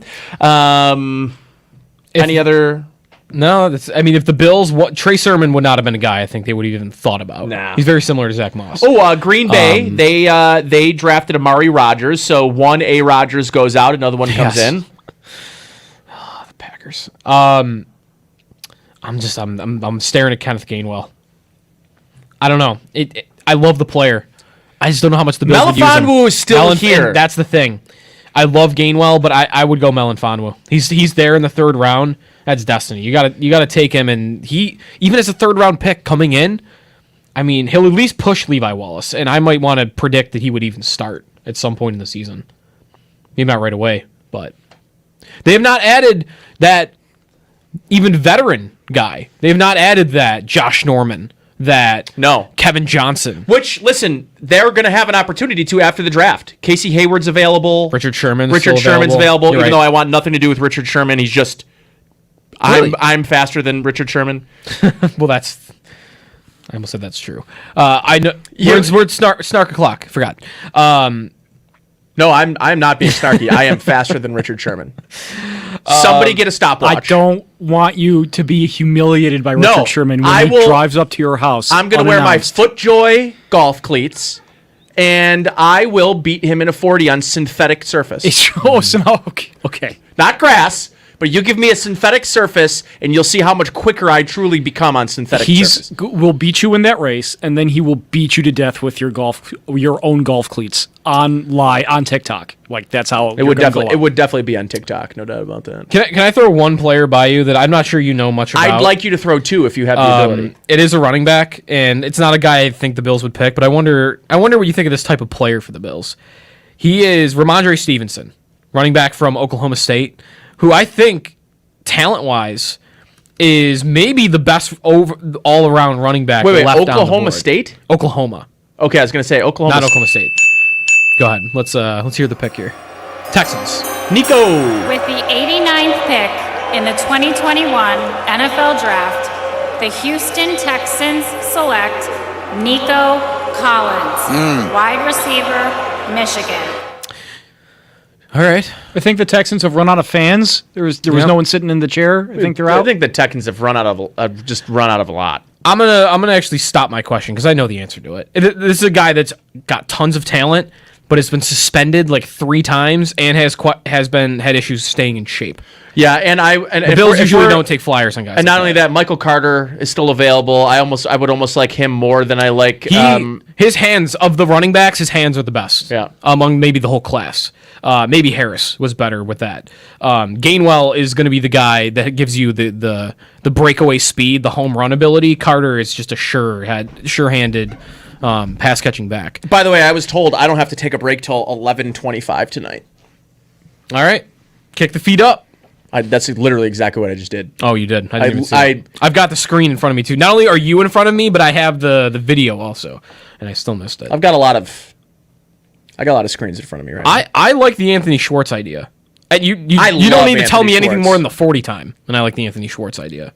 I just don't know how much a guy like that plays this year, and if they rate enough to be a starter in the future to where I still don't have to spend an asset once the veterans start to fly out of here. So, well, Sal Capaccio's hanging out. We might as well bring him on since we're talking running back here as a potential in the 3rd round. Sal, you've had some time to digest the 2 edge picks in the first 2 rounds. I think obviously the Carlos Bassam pick at 61 still sort of the talk of Twitter as it moves into this 3rd round pick. Sal. Melifonwu still on the board. For those people that were upset that the Bills did not take him in the 2nd, I think those people will feel pretty good if they're able to, if he's still sitting around at 60 or at 93 for the Bills when they pick here in the 3rd. Yeah, and there were some rumblings that he wasn't considered really a first or maybe even second round pick. Obviously not first or even second round pick, which a lot of people said, wow, that just seems kind of odd. But look what happened to Jeremiah Owusu-Koramoah. I mean, we just never know what teams feel about these guys and what their fits are. We see one thing, but there's thousands of hours devoted to tape and interviews and all that kind of stuff. I still like Melifonwu, obviously. I mean, there's no shame in being picked third round in the NFL draft. That's right. Take him there. But I definitely think he could help if that's the case. So, yeah, I've been sitting here just kind of trying to, as you say, digest what happened, with the Bills with the first two picks and the two defensive ends. And, I go back to what Brandon Beane said yesterday, early morning to us when we talked to him, where he said he was asked specifically, was there a specific position, something you wanted to get out of your first pick? And he said, someone who could affect the passer. Well, he doubled down on that. I mean, I think we're looking at maybe a major overhaul of the defensive line, guys, to be quite honest with you. I really think that's what this might come down to. And not only the numbers. Sale, not only just a major overhaul, what I was going to say, just to add on to your point, is an overhaul of the type of player, too, like the archetype. Like, we are very accustomed to the Jerry Hughes, Mario Addison, the shorter, maybe a little bit more of short area quickness guy, to versatility, length, and size, and that's just different from really the guys that they've had historically under Sean McDermott on the defensive line at edge. Yeah, you're right. You're right about that. But the thing is, the one thing that they've always relied on is versatility. Guys who can move inside and outside, right? I mean, they like that if they can find that. They can find guys who have that versatility in a lot of ways. Sale, one of the things I wanted to ask you, let's bring up the pick. With all respect to to DMC, I'd like to say this is the Browns town, baby. Here we go, Brownies, here we go. Here we go, Brownies, here we go. Yes, sir, I love to hear it. With the 91st pick in the 2021 NFL Draft, the Cleveland Browns select Anthony Schwartz, wide receiver out of Auburn. He fast. Damn it! That was my guy. That's okay. I didn't think they would do it. That was my guy. I didn't think they'd do it anyway. I know, but still, I wanted to be upset that they didn't take him, not that the Browns got him. Sale, I wanted to follow up on the sure, go ahead. Hold on, Rick, I want to say this before you go because don't want to lose a thought. It could even be something you were going to ask me about, but I don't know if we could make the argument, and people could, and I've seen people debating this. Is this an overreaction to what happened against the Kansas City Chiefs? Or just the proper reaction? Because I think it clearly has that in mind. Patrick Mahomes last year, twice he faced the Buffalo Bills. He had 56 pass attempts. The Bills sacked him one time. You saw what happened in the Super Bowl, even though he was without his tackles, I get it, against the Tampa Bay Buccaneers and how much that impacted him. He was a little bit hobbled too. That was a difference. So I think the question has to be asked, and how much of the proper or overreaction this is to that, because I think this is a clear response to that. Yeah, I think so too, and I guess the sort of follow-up question I had about trying to figure out the new archetype or trying to figure out what it is the Bills are looking at or how they might deploy these two players. What about the argument of redundancy, that they got the future of the defensive edge position between Epinesa, Basham, and Rousseau doesn't feature a guy that really stands out as a pure bendy edge rusher? All of them really kind of feel like guys that can really maybe best serve you playing in the 3 technique in pass rushing downs. That's really where they can win. What about the argument of just it being redundant? With the 92nd pick in the 2021 NFL Draft, the Tennessee Titans select Monty Rice, linebacker, Georgia. All right, linebacker, but Sale, thought about redundancy there. They don't have that type of guy. I will tell you, actually, I think they did sign a guy like that in F.A. Obada. I think F.A. Obada is more of that type. Edge rusher, he's not super bendy, but he's long, he's athletic. He had I keep getting confused, 5.5 or 6 sacks last year. One of the other 5 sacks, maybe, whatever. But he's right in there, and I think he's that kind of player. But you're right about that. Even Even Epinesa isn't like that, right? That they took last year. So it is interesting. Jerry Hughes, Jerry Hughes is a great athlete, but he's 33 years old. He's kind of the closest guy to that, but yet he's not a double-digit sack guy anymore. Right, and I guess for me, it's a good point that I'm willing to listen to about maybe just a bunch of players that could potentially kind of give you the same thing. But the Effie point to me, Sale, makes the conversation around who they ultimately keep that much more interesting, right? Because what it sort of reminds me of right now, the defensive end room. Do you know what it reminds me a little bit of? The running back room. Sure. They've got a couple of guys that all kind of do the same thing, and the one limitation is that quickness, that bendiness, and the Brian Burns factor. The Bills are on the clock, by the way, just so our listeners And there was some fist pumps, which would indicate that they are making the pick here. No trade out. No trades at all in this draft so far for Brandon Beane. That a little bit surprising to me. He didn't trade down at all? Yeah, or trade up in day two. Like that's typically where he likes to get his work done, is trading up in day two. I don't know what I want. I think Melvin Fama was still here. I think that's my favorite idea. And I was not a guy that was coming into this draft thinking they needed to go corner, because I do like Levi Wallace, and I think he has been underrated throughout his career, but they didn't, Sal, I mentioned this with Nate a little bit earlier, like they also didn't bring in that competition for Levi Wallace like they have in the past, whether that's been Josh Norman or Kevin Johnson. If you go way back, it was Vontae Davis before that ended in a quarter.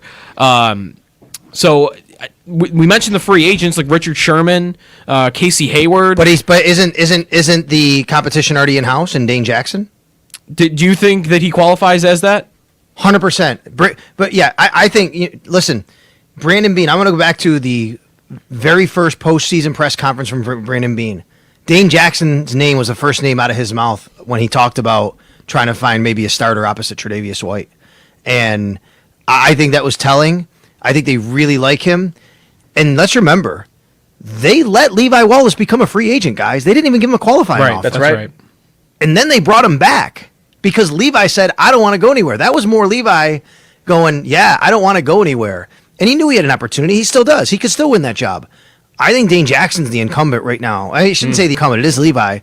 I think if I was to predict right now, according to the roster, who starts, I think it's Dane Jackson. That's your competition. But there's no doubt they could still have more competition. I don't think a third-round guy, though, starts over Dane Jackson, who's now been in your program for a year.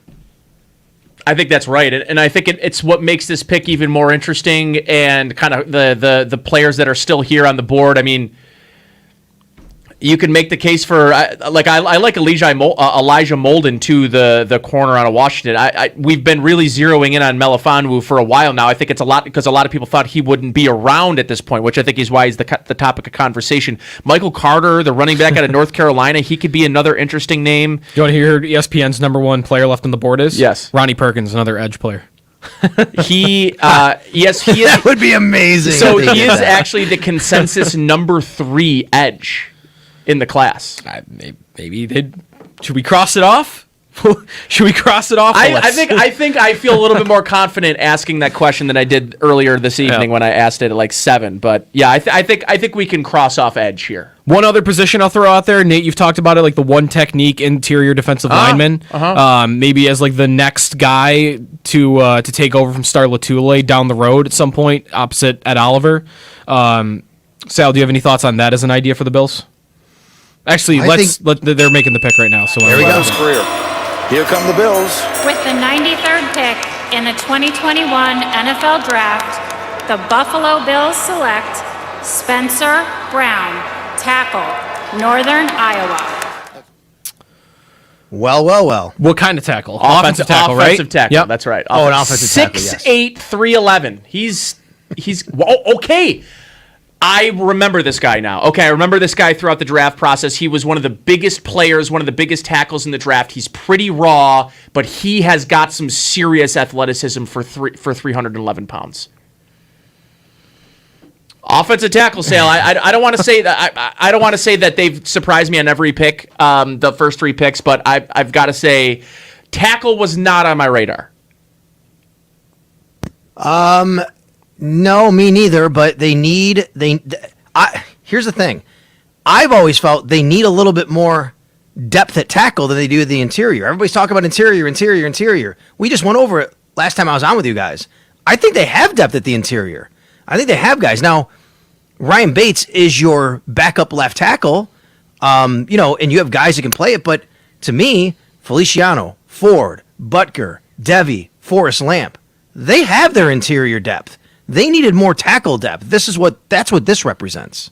That's a big boy, Sale. 6'8", 311. That is big on the right side of the offensive line. Right tackle, where he played in college, likely will probably stay in the NFL. Gives them probably the swing tackle maybe they had hoped Trey Adams would be. Obviously medically retired this offseason, so the undrafted free agent won't be competing for a spot in training camp. But yes, you know what? I think that's a good point that maybe I hadn't quite considered. But last thing before we let you head over to the press conference here, across the offensive line, or really just in general with the first 3 picks, Sale, I think a very concerted effort to put resources into both lines, the offense and defensive line, building from the inside and out.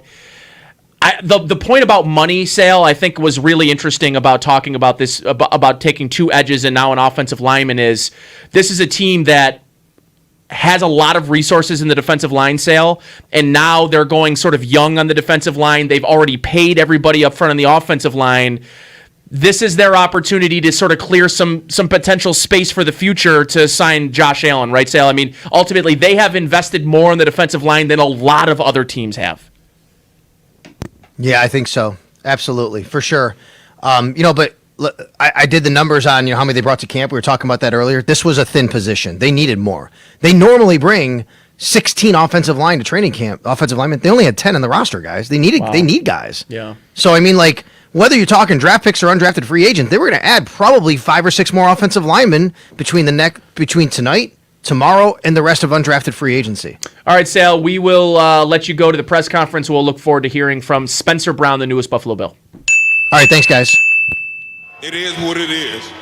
But I thank the NFL for giving me the opportunity to do this. Jacoby Jones is speaking, by the way, right the now. Baltimore organization giving me the opportunity to do this.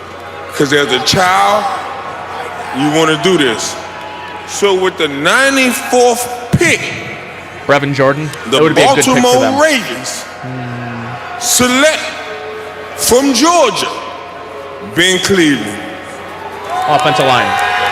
Interior offensive line guard, Ben Cleveland from Georgia. By the way, 2 notes on this Spencer Brown pick. Yep. Thought it interesting that Draft Network had him ranked only 1 spot lower among offensive tackles from Alex Leatherwood, who went in the first 19th, 20th to the Raiders. And then also, I don't think we needed more confirmation to know this, but Cody Ford is a guard, not a tackle. Yes, Cody Ford is a guard. I think that's something we can confirm. We're going to hear from Spencer Brown here coming up shortly. We'll get his Zoom room up and loaded up here shortly as he sort of makes his way through and gets ready for his media availability. But yeah, overall, I think it's clear the Bills did not view the cornerback room the same way all of us did. Or like Sal's talking too, like maybe they even liked it, but they just felt like they didn't need it because of Dane Jackson.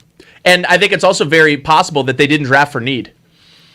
I think they definitely didn't draft for need. I mean, the first pick, you can make that argument. Not immediate need, though. Right. Even immediate need, like long-term, like once you draft Greg Rousseau, where does defensive end rank among the long-term needs on your team? I mean, it's probably somewhere in the middle, but they went with it anyway. I don't know.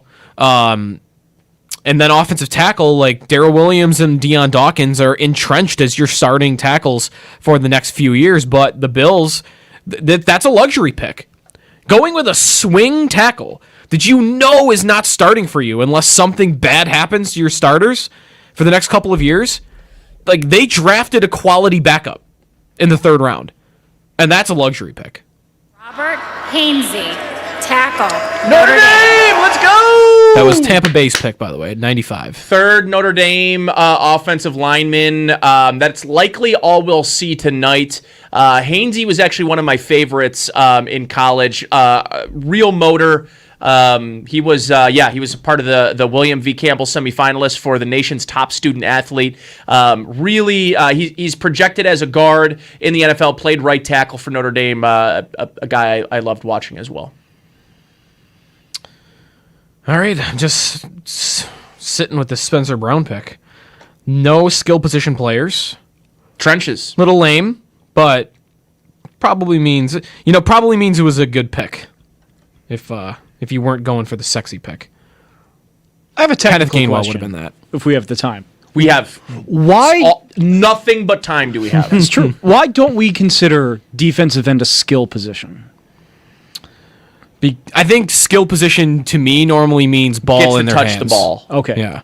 Obviously gets to they stop are somebody from they touching are the ball. skilled. Everyone on that team is a skilled individual. Because honestly, there are skill positions where I think defensive end is more important than a bunch of different skill positions. That's true. So maybe by the way, the offensive tackle will have the ball in his hands. Jeremy just tweeted Spencer Brown is totally catching a touchdown this year. Oh my God! It's 6'8". How about this though? We all so is Rousseau. Rousseau's going to definitely catch a touchdown. 266, and he's 6'8", 311. 6'8", 311. He ran a 4.87 40 time. Okay, difficulty. Spencer Brown. He ran a 4.8. Sure. Okay, You going to beat him in a race? No, I'm not, and he will beat Richard Sherman as well. Wow. 4.8. I've got him at 4.87. Spencer Brown ran faster than my high school 40-yard dash. That's not true. I think I ran like a... We've got Brandon Beane, Buffalo Bills general manager. He'll be up here shortly as well. So we've got a lot. The night is sort of coming to a close. But I've got to tweet out that he ran a 4.87 40. Jeez. That's wild.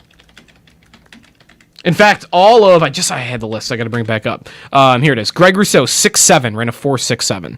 Carlos Basham. People said he had a bad pro day. 4.67 is not bad for a 6'7", 266-pound edge. Give me a break. Carlos Basham, 6'3", 274, ran a 4.59. Spencer Brown, 6'8", 311, ran a 4.87. All three of those are incredible. So, not skill position players, but athletic at each position that they just drafted. All right, offensive line. Also, the fantasy player in me very upset with tonight. No running backs drafted. None. Other than Trey Sermon and Javonte Williams. 4 total to this point. And we are awaiting Brandon Beane, or are we awaiting Spencer Brown? Both are coming our way. We will have Brandon Beane shortly. All right, in a few moments here, we'll hear from the Bills general manager. Here we go. We've got Brandon Beane. All right. Okay, right now. We can get started with John Scott. Oh. Hey, Brandon. Good to see you. You too, John. A lot of us, I think, envision potentially cornerback being in the mix today, especially the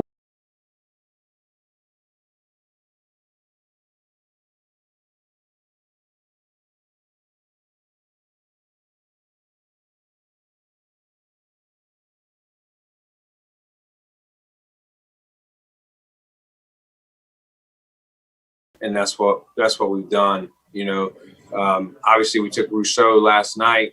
You're not anticipating taking another pass rusher, but Carlos was the best player on our board, and so we followed that. And again, you can never have enough pass rushers, and so we just felt the value was too good to pass up, and we're excited to get him. So yeah, I mean, you'd love to sit here and say I'm going to fill this need, each spot along the way, but you don't pass up good players to drop down to handle a need. Thanks, Brandon. Yep. Hey, Brandon, Sal here. Good to see you. Thanks for coming on so late again. You got it, Sal. I want to go back to and revisit what you just said. Can never have too many pass rushers. You do have 9 defensive ends though on the roster right now, even before the draft is over, undrafted free agency. How is this going to shake out? Basically, there's a lot of guys who young guys that you've invested some picks in here. A guy you signed obviously in free agency, and you still have a couple of starters that are under contract as well that have been with you for a while. Yeah, I mean, competition. That's what we bring. We just we tried to set ourselves up to say we don't have to go. We're not short at any position that we've got to get it in round 2, round 3, whatever. And so, again, who knows? I'm not saying we're hoping to add another pass rusher, but if there's a guy you just take good players, and the rest of that will handle itself. Injuries happen. There's all sorts of things that can happen between now and when we start the season in September. So that stuff will shake itself out. We like the front that we have, and we think it's going to bring out the best in everybody. Great competition, and like I said, we're a long way from the regular season starting. Thanks, Brandon. You got it. Brandon, John Worrell, how you doing? Hey, John Worrell. Just wondering, just because you talked last week in the pre-draft call about how you were struck by what Tampa Bay did to Patrick Mahomes. How much did that carry through into this draft, seeing how you upgraded the pass rush, knowing you wanted to anyways, with Jerry Hughes and Mario getting a little bit older?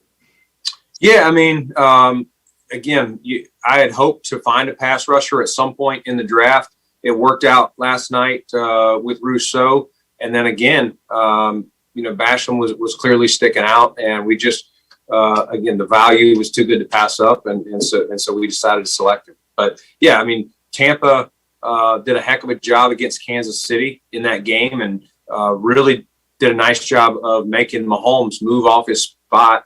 And, that was probably as big a difference as anything in the outcome of the game. And we wanted to definitely get better there this offseason. And I think we've added to the competition. We're going to have some really good veterans coming back. Obviously, it was mentioned Jerry and Mario. And then, we've got some youth in here. So it should be fun come August when camp gets started. And how much does it help that Basham has also played inside as well, much like Rousseau, did in his 1 year?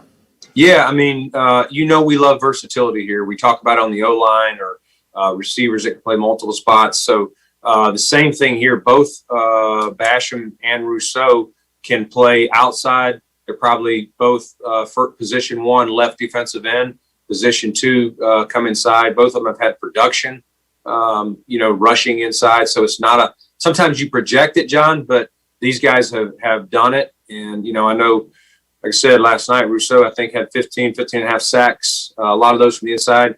Basham, he had 5 sacks in 7 games this year, and, 10 or 11 a year ago. And some of that production was from the inside. So we like what that will give Leslie Frazier and Eric Washington, how they can mix things up. Thanks, Brandon. You got it, John. Brandon Beam, Mookie Hawkins, Waffle Sports 1080. How you doing today, sir? Good to see you again, Mookie. Hey, man, we all know that this game is won up front, and it seemed like y'all doing a good job in addressing that. Now, the more the merrier, and we know you love competition. How important was it for you just to stay true to your board this time around? And tell us a little bit about Spencer Brown, because I was high on that guy, and y'all went and nabbed him in the 3rd round. So tell us a little bit about him as well. Yeah, Spencer, very tall young man for the position, but played at Northern Iowa, played mainly right tackle. We think he can be a swing tackle, right or left. Obviously, we got some starters in there, and Dion and Darryl, but come in, compete, and be a backup year 1, and we'll see from there. Their team, didn't have a season this year, and he had an opportunity to go play, at bigger schools, maybe even Iowa, but just said if his teammates couldn't play, he wasn't going to play. And but he went and trained with Joe Staley. He didn't just sit at home. He hired an agent and worked with him all through the fall, got himself ready. And the thing I admired was some guys got invited to the Senior Bowl that didn't play this year and didn't want to do it. They turned down the invitation. And that was a little bit of caution for me. Spencer, even though he didn't play, he took the opportunity, and he met the competition. Like he played really well, and he caught our eye at the Senior Bowl as this wasn't too big for him. And like I said, we were happy that he was still around at our pick. Absolutely. And I see that you are staying true to your board, basically taking the best player available. Here it is, day 3 around. This is a day where you really do some good stealing, but you don't have that 4th round pick. But I'm expecting, some good splashes, a little drizzle for you tomorrow. But, good luck tomorrow, man. I can't wait to see what's next. Appreciate that. Thanks, Movie. Hey, Brandon. I know you told us a couple months ago or maybe weeks ago, time is made up, but that you're happy with the corners that you have on your roster in Levi and Dane Jackson. But with the players who were available on the board these past 2 rounds, was there ever a moment where you felt like taking a cornerback, or you felt like that was a realistic possibility here? There were some good corners on the board, but the guys that we had, high values on, they got taken, before we picked each time. So it's a matter of where you are on the board and what the value is. And at each pick, the better player was, in our opinion, was the 2 D linemen we took, and then here taking Spencer. So we just, again, you want to be strong up front. It's a big man's game. Dave Gettleman once told me big men allow you to compete, and I agree with it. And so we just, Spencer is another protection for our quarterback, and it's important to keep Josh upright. And again, we want to protect our guy, and then we want to get after the other team's quarterback. And listen, we still got more picks. We'll see what happens. Maybe there's, a corner that falls on our lap there. And again, it's a long time until we play in September.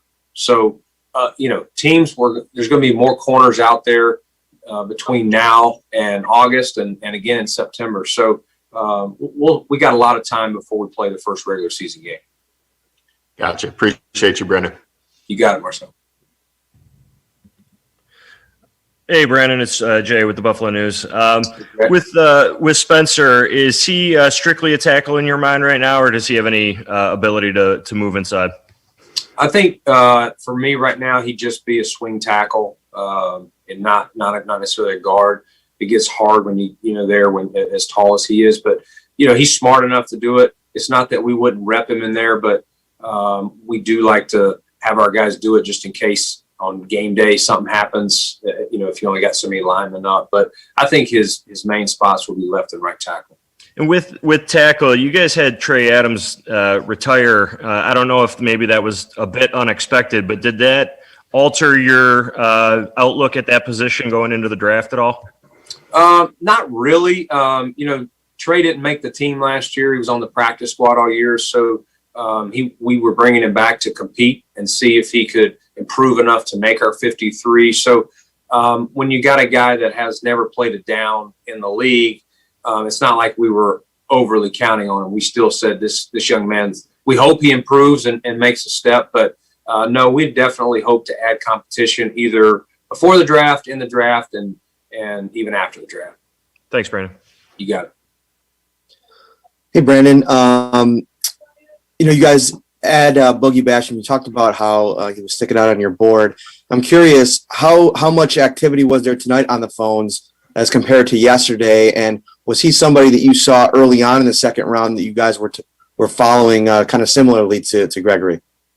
Yeah, he was there for a while and kept thinking he was going to get picked. And we had a trade completed, deal agreed to with an NFC club.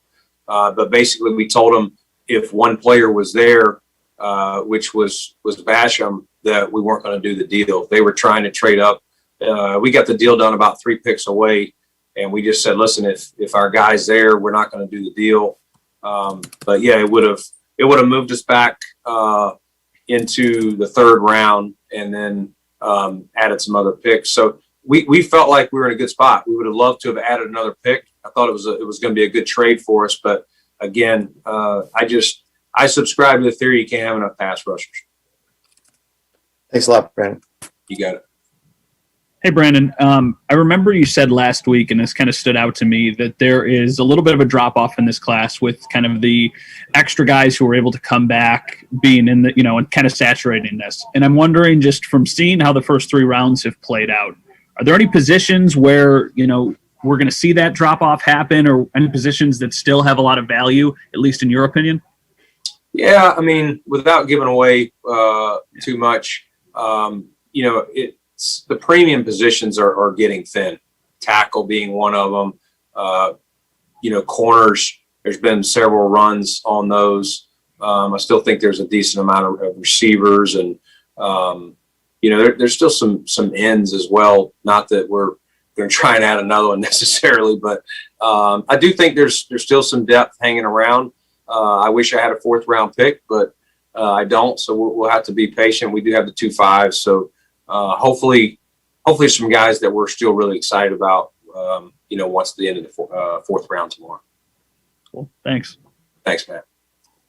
All right. That was the last question. Thanks, Bean. Okay. Thank you, guys. All right, that's Bills general manager Brandon Beane. I'm going to take a timeout on the other side. There's a chance I'll have Spencer Brown for you. I'm not sure. If I do, I do. If I don't, we're going to cut things off for the rest of the night, but we'll get some additional reaction to literally the most athletic offensive lineman to ever test the Bills just drafted in the 3rd round. And Spencer Brown, 6'8", 311 pounds. He ran a 4.87 40-yard dash, which I don't want to... He might have run a faster time. I can't remember exactly what my 40 time was in college. It was done in a hallway in sneakers in shorts. I think we'll have to test it. Yeah. Do you think we have 40 yards in this hallway? Got to solve it in the streets. There is a long hallway on the other side of this building here on our floor. Oh yeah, that's 40 yards. And we get it on camera? We can get we can get on camera. What kind of sneakers are you wearing? I'm wearing Kobe's. You want to do it on StreamYard? We could bring the camera in? Yeah, absolutely could. All right, we'll discuss me running a 40-yard dash indoors one more time before the end of the night. So if you got any thoughts on Spencer Brown, which I'm sure all of you have hours of research on, we can do that next here on WGR. WGR Sports Radio 550. Diabetes, high blood pressure, anxiety meds, everyone's on them. If you're a 50-year-old male, maybe a bit porky, and you may even have type 2 diabetes, $1 million of term insurance may only cost you about $200 a month. Call Term Provider. Speak with Big Lou at 800-568-2790. Big Lou will find a term life policy for you even if you have type 2 diabetes, are overweight, or have high blood pressure. Term Providers help thousands of people like you who think they can't afford term life insurance. To buy $1 million of affordable term life for you, all you need to do is call Big Lou at 800-568-2790. Lou will make sure the scales are tipped in your favor. Call 800-568-2790. Big Lou will answer your call and work to fit you into a term life policy that you can afford. Remember, Big Lou's like you. He's on meds too. Call 800-568-2790. 800-568-2790. Secrets, cover-ups, the murder of a civil rights icon, and a man on the run for 30 years. My Fugitive, from Emmy Award winner Nina Gilden Seavey, an 8-part series tangled in the search for answers. Listen now on the Odyssey app or Odyssey.com. Betha Kentucky Derby this Saturday, May 1st. Free programs and advanced wagering will be available beginning Friday, April 30th. Visit westernotb.com for the OTB branch or EasyBet location near you. Please note that face coverings are mandatory at all Western OTB branches and at the Batavia Downs Wagering Center. If you'd like to remain at home, wager online using BataviaBets.com. Batavia Downs! Win more! Great gaming! Batavia Downs! Win more! Lots more! Car crashes don't happen in slow motion. They happen fast. In a crash, there's no time to check if your child's in the right car seat. Don't think you know. Know you know. Visit safercar.gov/the-right-seat. A message from the National Highway Traffic Safety Administration and the Ad Council. Join us for our Diamond and Wedding event all April long at Reed's Gents. Enjoy savings on our entire collection of loose diamonds, engagement rings, wedding bands, and custom settings. Each diamond is hand-selected for its value and beauty, and no diamond makes it to our stores that I'd not give to my wife or have presented to my daughter. Reed's Gents pricing has always been competitive with the internet. You may select our diamonds with the utmost confidence because we adhere only to the Gemological Institute of America grading system, and we only subscribe to their grading reports. Should you need a setting or wedding band made exclusively for you, our custom department is at your disposal, and at event-only pricing for the entire month. As an industry leader in diamond procurement and jewelry manufacturing, our mission is to always provide to you our best. During Reed's Gents Diamond and Wedding Band event, we just do it for a little less. Did you know Prilosec OTC can stop frequent heartburn before it begins? Yep, I said before. Block heartburn at the source by taking the Prilosec OTC 2-week challenge. With just 1 pill a day, you get 24-hour heartburn relief. That's all day. Start the 2-week challenge today at prilosecotc.com and live heartburn-free. Just 1 pill a day, 24 hours, 0 heartburn. It's possible while taking Prilosec OTC. Use as directed for 14 days to treat frequent heartburn, not for immediate relief. I'm Dr. Baker, an ER physician. If you're having leg pain, swelling, or redness, but haven't talked to your doctor yet, don't wait. This could be deep vein thrombosis, a blood clot which could travel to your lungs and lead to a pulmonary embolism, which could cause chest pain or discomfort or difficulty breathing and be deadly. Your symptoms could mean something serious, so don't wait. Talk to a doctor right away, by phone, online, or in person. Brought to you by Bristol Myers Squibb and Pfizer. WGR Sports Radio 550.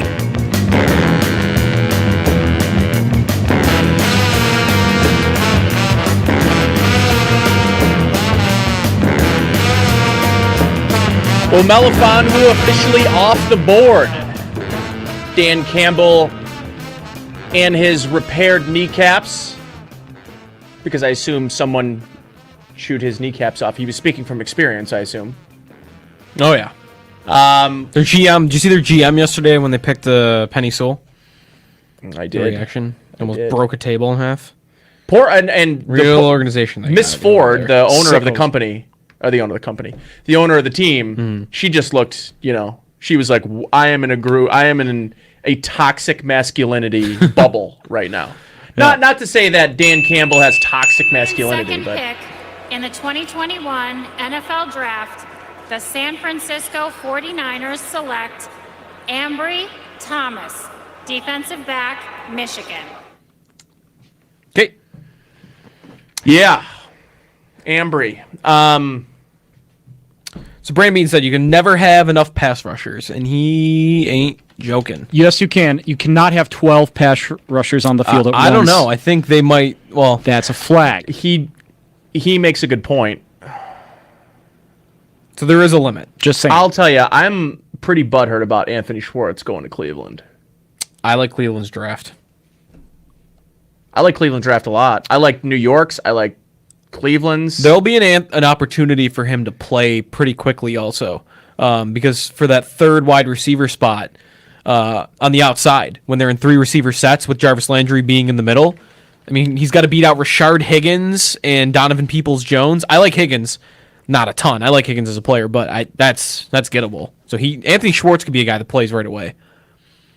So we are waiting to find out if we are getting Spencer Brown. The difficult part is he's in northern Iowa, and I did make an Iowa joke earlier today to Corey. We've sent some couriers out on Pony to get to the homestead.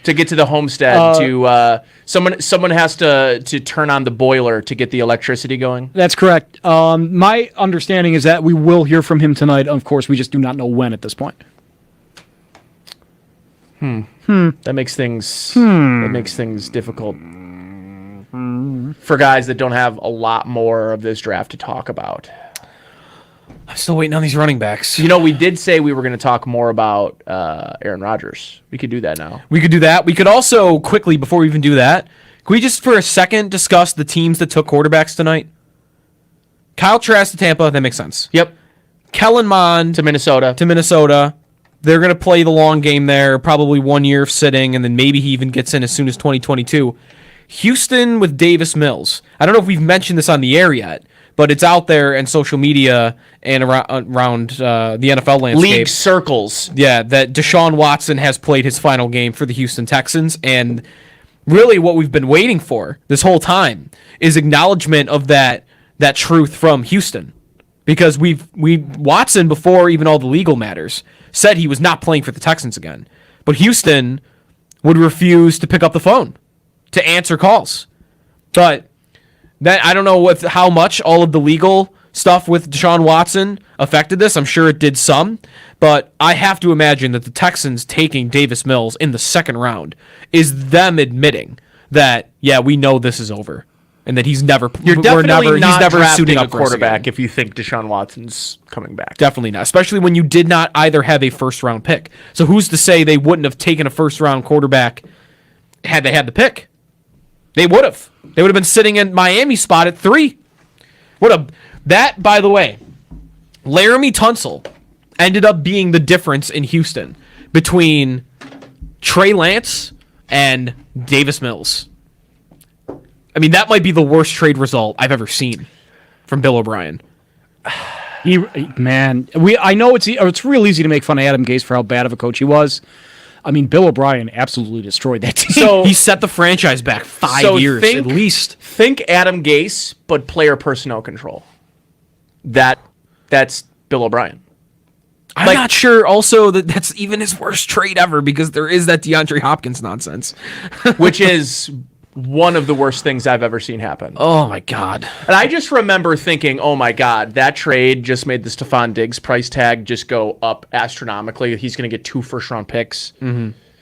And, that didn't happen. All right, so anyways, Rodgers. I still would predict to go to Denver. I think that's the only prediction, right? Bulldog and Mike were arguing about this a little bit earlier. Bulldog thinks there's no way that he follows through on the retirement threat. I think it's not. It's Nobody unlikely. does. I think it's unlikely. Nobody follows through with the retirement threat, but it's Rodgers, the threat to get you. It's the same thing Carson Palmer did. Right. The Rodgers doubly, though, because of the money he's gotten in signing bonus. I don't know if you saw this. Rappaport had earlier that if Rodgers follows through on the retirement threat, he will have to give Green Bay back $11 million this year and then another $11 million next year. So he is saying goodbye to $22 million if he says, I'm done. Here's the thing. He can if he wants to do that. I mean, Jeopardy would pay him probably $10 million. The point is, if Aaron Rodgers says he's not playing for Green Bay. See, my follow-up to that would be, well, then they're trading him. But that strikes me as the organization that would dig their heels in the sand and say, well, then you're not playing. They will sit Aaron Rodgers down and say you will never play for anybody but the Green Bay Packers. Like, I don't know, something about that organization and their defiance, just like to not listen. To If not Carson cave Wentz, to the wills of the player. If a team paid Carson Wentz $30 million to trade him, I've got to think that eventually there has to come a time where you just have to make the decision and part ways and realize that there is no use in creating a war with one of the league's best and longest standing players while you're trying to hand things over to a rookie quarterback. You want guys to come play for you, and that would be a very bad look for the Green Bay Packers. So you would predict that he's going to be traded? Yeah. If he really doesn't want to play, then yeah. And the price tag, I mean, Denver should say, I'll give you whatever you want. I mean, there will be a limit, of course, but if they said, all right, we're not doing this for anything less than 3 first-round picks, I think I still do it. Like, they are Denver with Aaron Rodgers. Yeah, is neck and neck with the Bills for the biggest competition to Kansas City in this conference. They go right. I think they leapfrog the Bills immediately. I was going to say, I would put them on the same level, but you can make an argument. We've got Spencer Brown ready to go. Let's send it to the 6'8", 311-pound man who runs 4.87. Minutes here. I saw the reaction video posted online. What was that scene like when you got the phone call? And if you could, after describing that, take me inside that call when you were told you were going to be a Buffalo Bill. It was surreal. I've been waiting a long time. I've been thinking a lot about this day coming for many years. So I'm super grateful for the Buffalo Bills for picking me, and it was an awesome moment with family and friends here in Lenox, Iowa. So it was pretty surreal. How many people were there? It seemed like it was a small town. I had about 40 to 50, and then in about 5 minutes after the pick, the whole town kind of just showed up my front lawn. So it's a good group right now. And was that kind of expected? I mean, it seems like you have a lot of close connections there with people. Yeah, that was expected for sure. There was many rumors that just the whole town was going to show up, so we were a little worried there for a little bit. But awesome place to have a party, and I'm anxious to celebrate with everybody. Thank you. Congrats again. Thank you. Hey, Spencer, congratulations. I read an article from your senior year of high school. You said you didn't even expect to play college football. So when did this dream come into focus, and how did it evolve over the past 6 years? Yeah, I was super lucky and grateful to college and play football.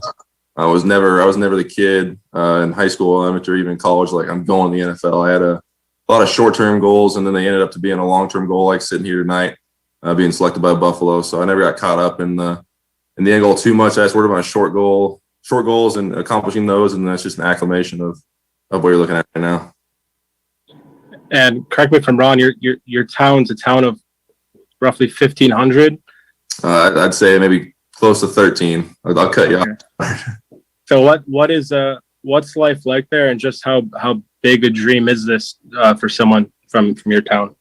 Super blue collar around here. I mean, everybody here works hard, involved in farming and small businesses. And outside of that, I'm not sure what you're doing in Lenox, Iowa, but as much as it's a celebration for me, it's a celebration for the town. And outside of that, even for the Southwest Iowa community, it's all small towns down here. We all take care of each other. So I'm happy to represent Lenox in Southwest Iowa. Awesome. Congratulations again. Thank you. Thank you. Appreciate it. Hey, Spencer, John Scott from Spectrum News in Buffalo. Congratulations. What's it like coming to a team like the Bills, who have seemingly on the up, and being on a team that seems to be one of the risers in the NFL, and coming into a team like that as a rookie? I'm super grateful for that, and I'm just ready to get in the building and learn from the guys that are there and be the best team I possibly can be. And I don't have it all figured out. I'll be the first to say that. So I'm just going to go in there and get as much information as I possibly can and just get better every day and compete. And what was it like this past season? Obviously, you didn't really have one. And what was it like going through that, knowing that this was a goal of yours, and how it may affect your ability and how high you could get drafted? Not having a season has made me focus and be more determined than I ever was. There was really no set in stone plan for me. I just got up, worked out, and worked every single day towards this goal right now. I'm out and working with Joe Staley. He was my mentor out there in California where I was out there for 7 months. So just learning from him and building every single day, and always keeping the draft day in mind and doing the things that I need to do to put myself in that good position to be where I'm at right now. Appreciate it. Thanks. Congrats, man. Thank you. Appreciate it. Hey, Spencer. Heather Prusak here from the CBS station here in Buffalo. Congratulations. Man, you're prepared there with that Bills flag. Did you just have every team ready to go? My mom's all about it. I think she bought like 6 or 7 flags. She wanted to now, so I imagine this will be flying on my front lawn in the morning when I wake up. Here in Lenox is now a Buffalo fan for sure. Love it. What'd you know about the Bills, obviously, before tonight? How much did you maybe pay attention to them? What do you know about the Bills or the city of Buffalo, anything like that? I just know it's a hardworking organization, hardworking team, blue collar, and that's what I'm anxious to be a part of. That's why my background, growing up on a farm in Lenox and then Northern Iowa, and just coming to a blue collar city and being a part of Bills Mafia is it's about perfect for a kid from small town Iowa. And you had a chance to play for other teams when your season got canceled this past year, right? Yes, ma'am. What teams did you possibly have a chance to play for, and why did you ultimately make the decision not to do that? The teams were in the Big Ten and the Big 12 were mainly reaching out to me. My decision was that UNI was the first school I met with Coach Farley, and we had like a 2-hour meet and greet, and then he offered me right before he left. So he saw something that day and bought in, and he was all about it. And then I committed a week later. I didn't see any of the campus. I didn't meet anybody. I just bought in with him. And then just going up there and just growing to the player that I am today, I just felt like it wasn't my choice to go and play for somebody else. I didn't want to turn my back on UNI, and loyalty is the big thing for me. So I didn't want to walk away from the guy that gave me the best shot and my teammates. And I just love UNI too much, and I just didn't want to do that. Gotcha. Congratulations once again. Thank you. Appreciate it. Hi, Spencer. Jay Skursky with the Buffalo News. Congratulations. What did you learn about yourself during the Senior Bowl? I learned that you can't take a break from football for 14 months and expect to show up and do well the first day.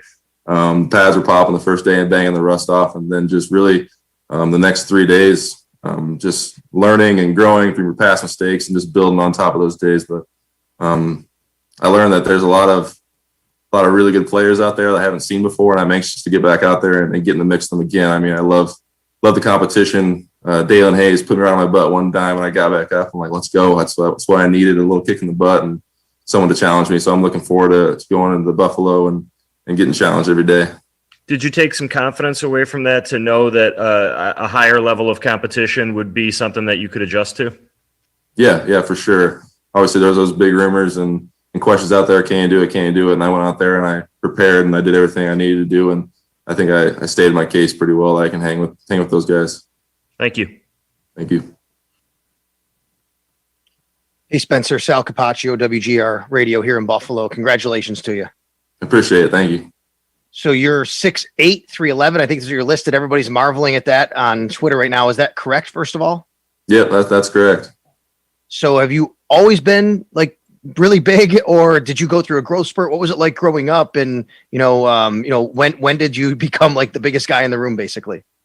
So I've always been tall. If there's a broomstick in your guys' rooms, that's pretty much what I looked like in high school and my freshman year of college, just thin and the wind would blow me over. So always been tall. Then I just got thicker. Everybody asked, "You getting taller?" Once I got back from college, like, nah, I'm just getting wider every time you see me. So I've always been the tall kid, and I just kind of finally grown into my body the last few years and expect to keep growing. And I see in high school you caught a bunch of passes. Were you a tight end, I imagine? I mean, unless you were a wide receiver out there against those smaller DBs, I don't know. No, I was a tight end. We played 8-man football, so I was a tight end. And also baseball and I think basketball as well. Just a little bit about your background as an athlete overall. So I was big into basketball. I played AAU in the summer. 1 year, I wanted to get involved with that. That kind of really helped me grow. And I was never a guy. I was like, I love football, and everything else is just like second and third in line. It was always, as soon as the next season hit, that's the sport I love the most. So once basketball season was over, rolling into baseball. Okay, I didn't love track. I didn't really love when that rolled around, but once baseball rolled around, I was all about it. Once football came back in the fall, I was all about it. So I just loved all the sports, and I still do. I bet you could throw the shot and disc pretty good, though. That's my guess. I couldn't get the spin down. It wasn't my deal. I just kind of stepped and grunted and threw it as hard as I could, and then I just walked back and ate a super nacho or something and just watched people run. All right, man. Great stuff. Congratulations again. Welcome to Buffalo. Thank you. Appreciate it. Hey, Spencer, Matt Fairburn from The Athletic here. Congratulations. I read that you bench 500 pounds and squat 600 pounds. Are those numbers still accurate? Yep, that was my last max out in the summer. That's the last time I did those. Last summer, yep. What was the progression like for you in the weight room? Where does the strength come from? And what was that? You said you were thin as a broomstick, not too long ago, and now you're benching 500 pounds. How'd that happen? That's just a testament to the UNI strength program. They bring a lot of guys that are undersized, unrecruited in, and they develop them. That's just kind of the way at UNI, and you can still see that when I go back. There's underdeveloped kids, and I'll come back in 3 years, and they'll be just primed and ready for football. So the strength program really did me wonders. I was doing double days a lot and taking a lot of calories. There were some pretty gross meals and days for me, but just accumulation of working hard in the weight room and bouncing questions off of Jed and Kane, the strength staff, and they're just taking my best interest in mind and want to see the best from me. So they did a really good job with us, just developing us from day one. What was the grossest meal you had to shove down your gullet? I always remember this one, and it was 6 brats, no bun, a quart of yogurt with granola in it, and then for some reason I'm like, let's be healthy. I'm gonna put a little spinach salad in there and eat it raw. So that was about the grossest thing for me, and it took me like an hour and a half to eat it. I was just sitting there watching and just binging. So it was a tough time. Got to get those vitamins, right? That's right. Got to get those greens in. All right. Thanks, Spencer. Appreciate it. Congratulations, man. Thank you. All right. That's the newest Buffalo Bill, third-round pick, Spencer Brown, the 6'8", 311 pounds, played 8-man football tight end. And he ran a 4.87 40 time. I looked it up. Lee Smith ran a 5.01 40 time. Who? Lee Smith ran a 5.01. Just saying. Oh, tight end Lee Smith. Tight end Lee Smith. So I'm just saying. This guy's 6'8". He's literally faster than Lee Lee Smith. Current day NFL tight end. end. No, that was young Lee Smith that ran a 5.01. He might not run a 5.2 now. I was going to say, watching Lee Smith now, it's like watching a superstar destroyer try to make a hairpin turn. It's just not graceful. Maybe we should throw some footballs Spencer Brown's way. Like that man needs to call NASA and get some solid rocker boosters strapped to him just to get out of the locker room. He would be the largest tight end we've ever seen in the entire sport. The whole draft class this year will catch a touchdown. The trick is who's going to throw it. Yeah. He just said he couldn't throw a discus, so I wouldn't put the ball in his hands. So, like, unless he's catching it. So who's going to throw the ball? We haven't considered Spencer Brown throwing the football. And I think that's wrong on all of us. I kind of want to see him return kicks also now. Like, I want to see him do everything. On the hands team? Yeah. How about... He's an athlete. That's correct. Defensive tackle. He literally just stands there with his hands up in the air. Oh, for sure. Kick block. Yeah. Field goal block team. I want to see him do everything now. Really tall freaks they got in this draft so far. Yeah, like Rousseau is just ridiculous. 6'8", going 6'7" and 6'8", and Basham a very conservative 6'3" and 3/4. Yeah, I mean they've got big men that want to harm other big men. Athletes. All right. One more silly thing that I picked out from that, and then we're good to go here. I just wanted to just throw this in to wrap the night because my boy Rondell Moore got drafted by Arizona, and that's over. Just to show how big of an athletic freak Rondell Moore was. Spencer Brown says he squats 600 pounds in that Zoom call. Rondell Moore squats 600 pounds. That just shows how insane an athlete he was. But you know what? That's it. I always said this about the short guys in the locker room during college when they would put up insane weight. And I'm like, yeah, well, why don't you grow 5 inches and see how easy it is for you to squat that weight? They're going less distance. They're going less distance. Okay. That's a good shorter. Point. In this case, he's going a full foot less. His 600 pounds is way more impressive than Rondell Moore's 600 pounds. Okay. Joe's just a guy who loves thighs, and who doesn't? He is a big thigh guy. I'm a thigh guy. Absolutely. It's 100%. in his Twitter. It's in his Twitter bio.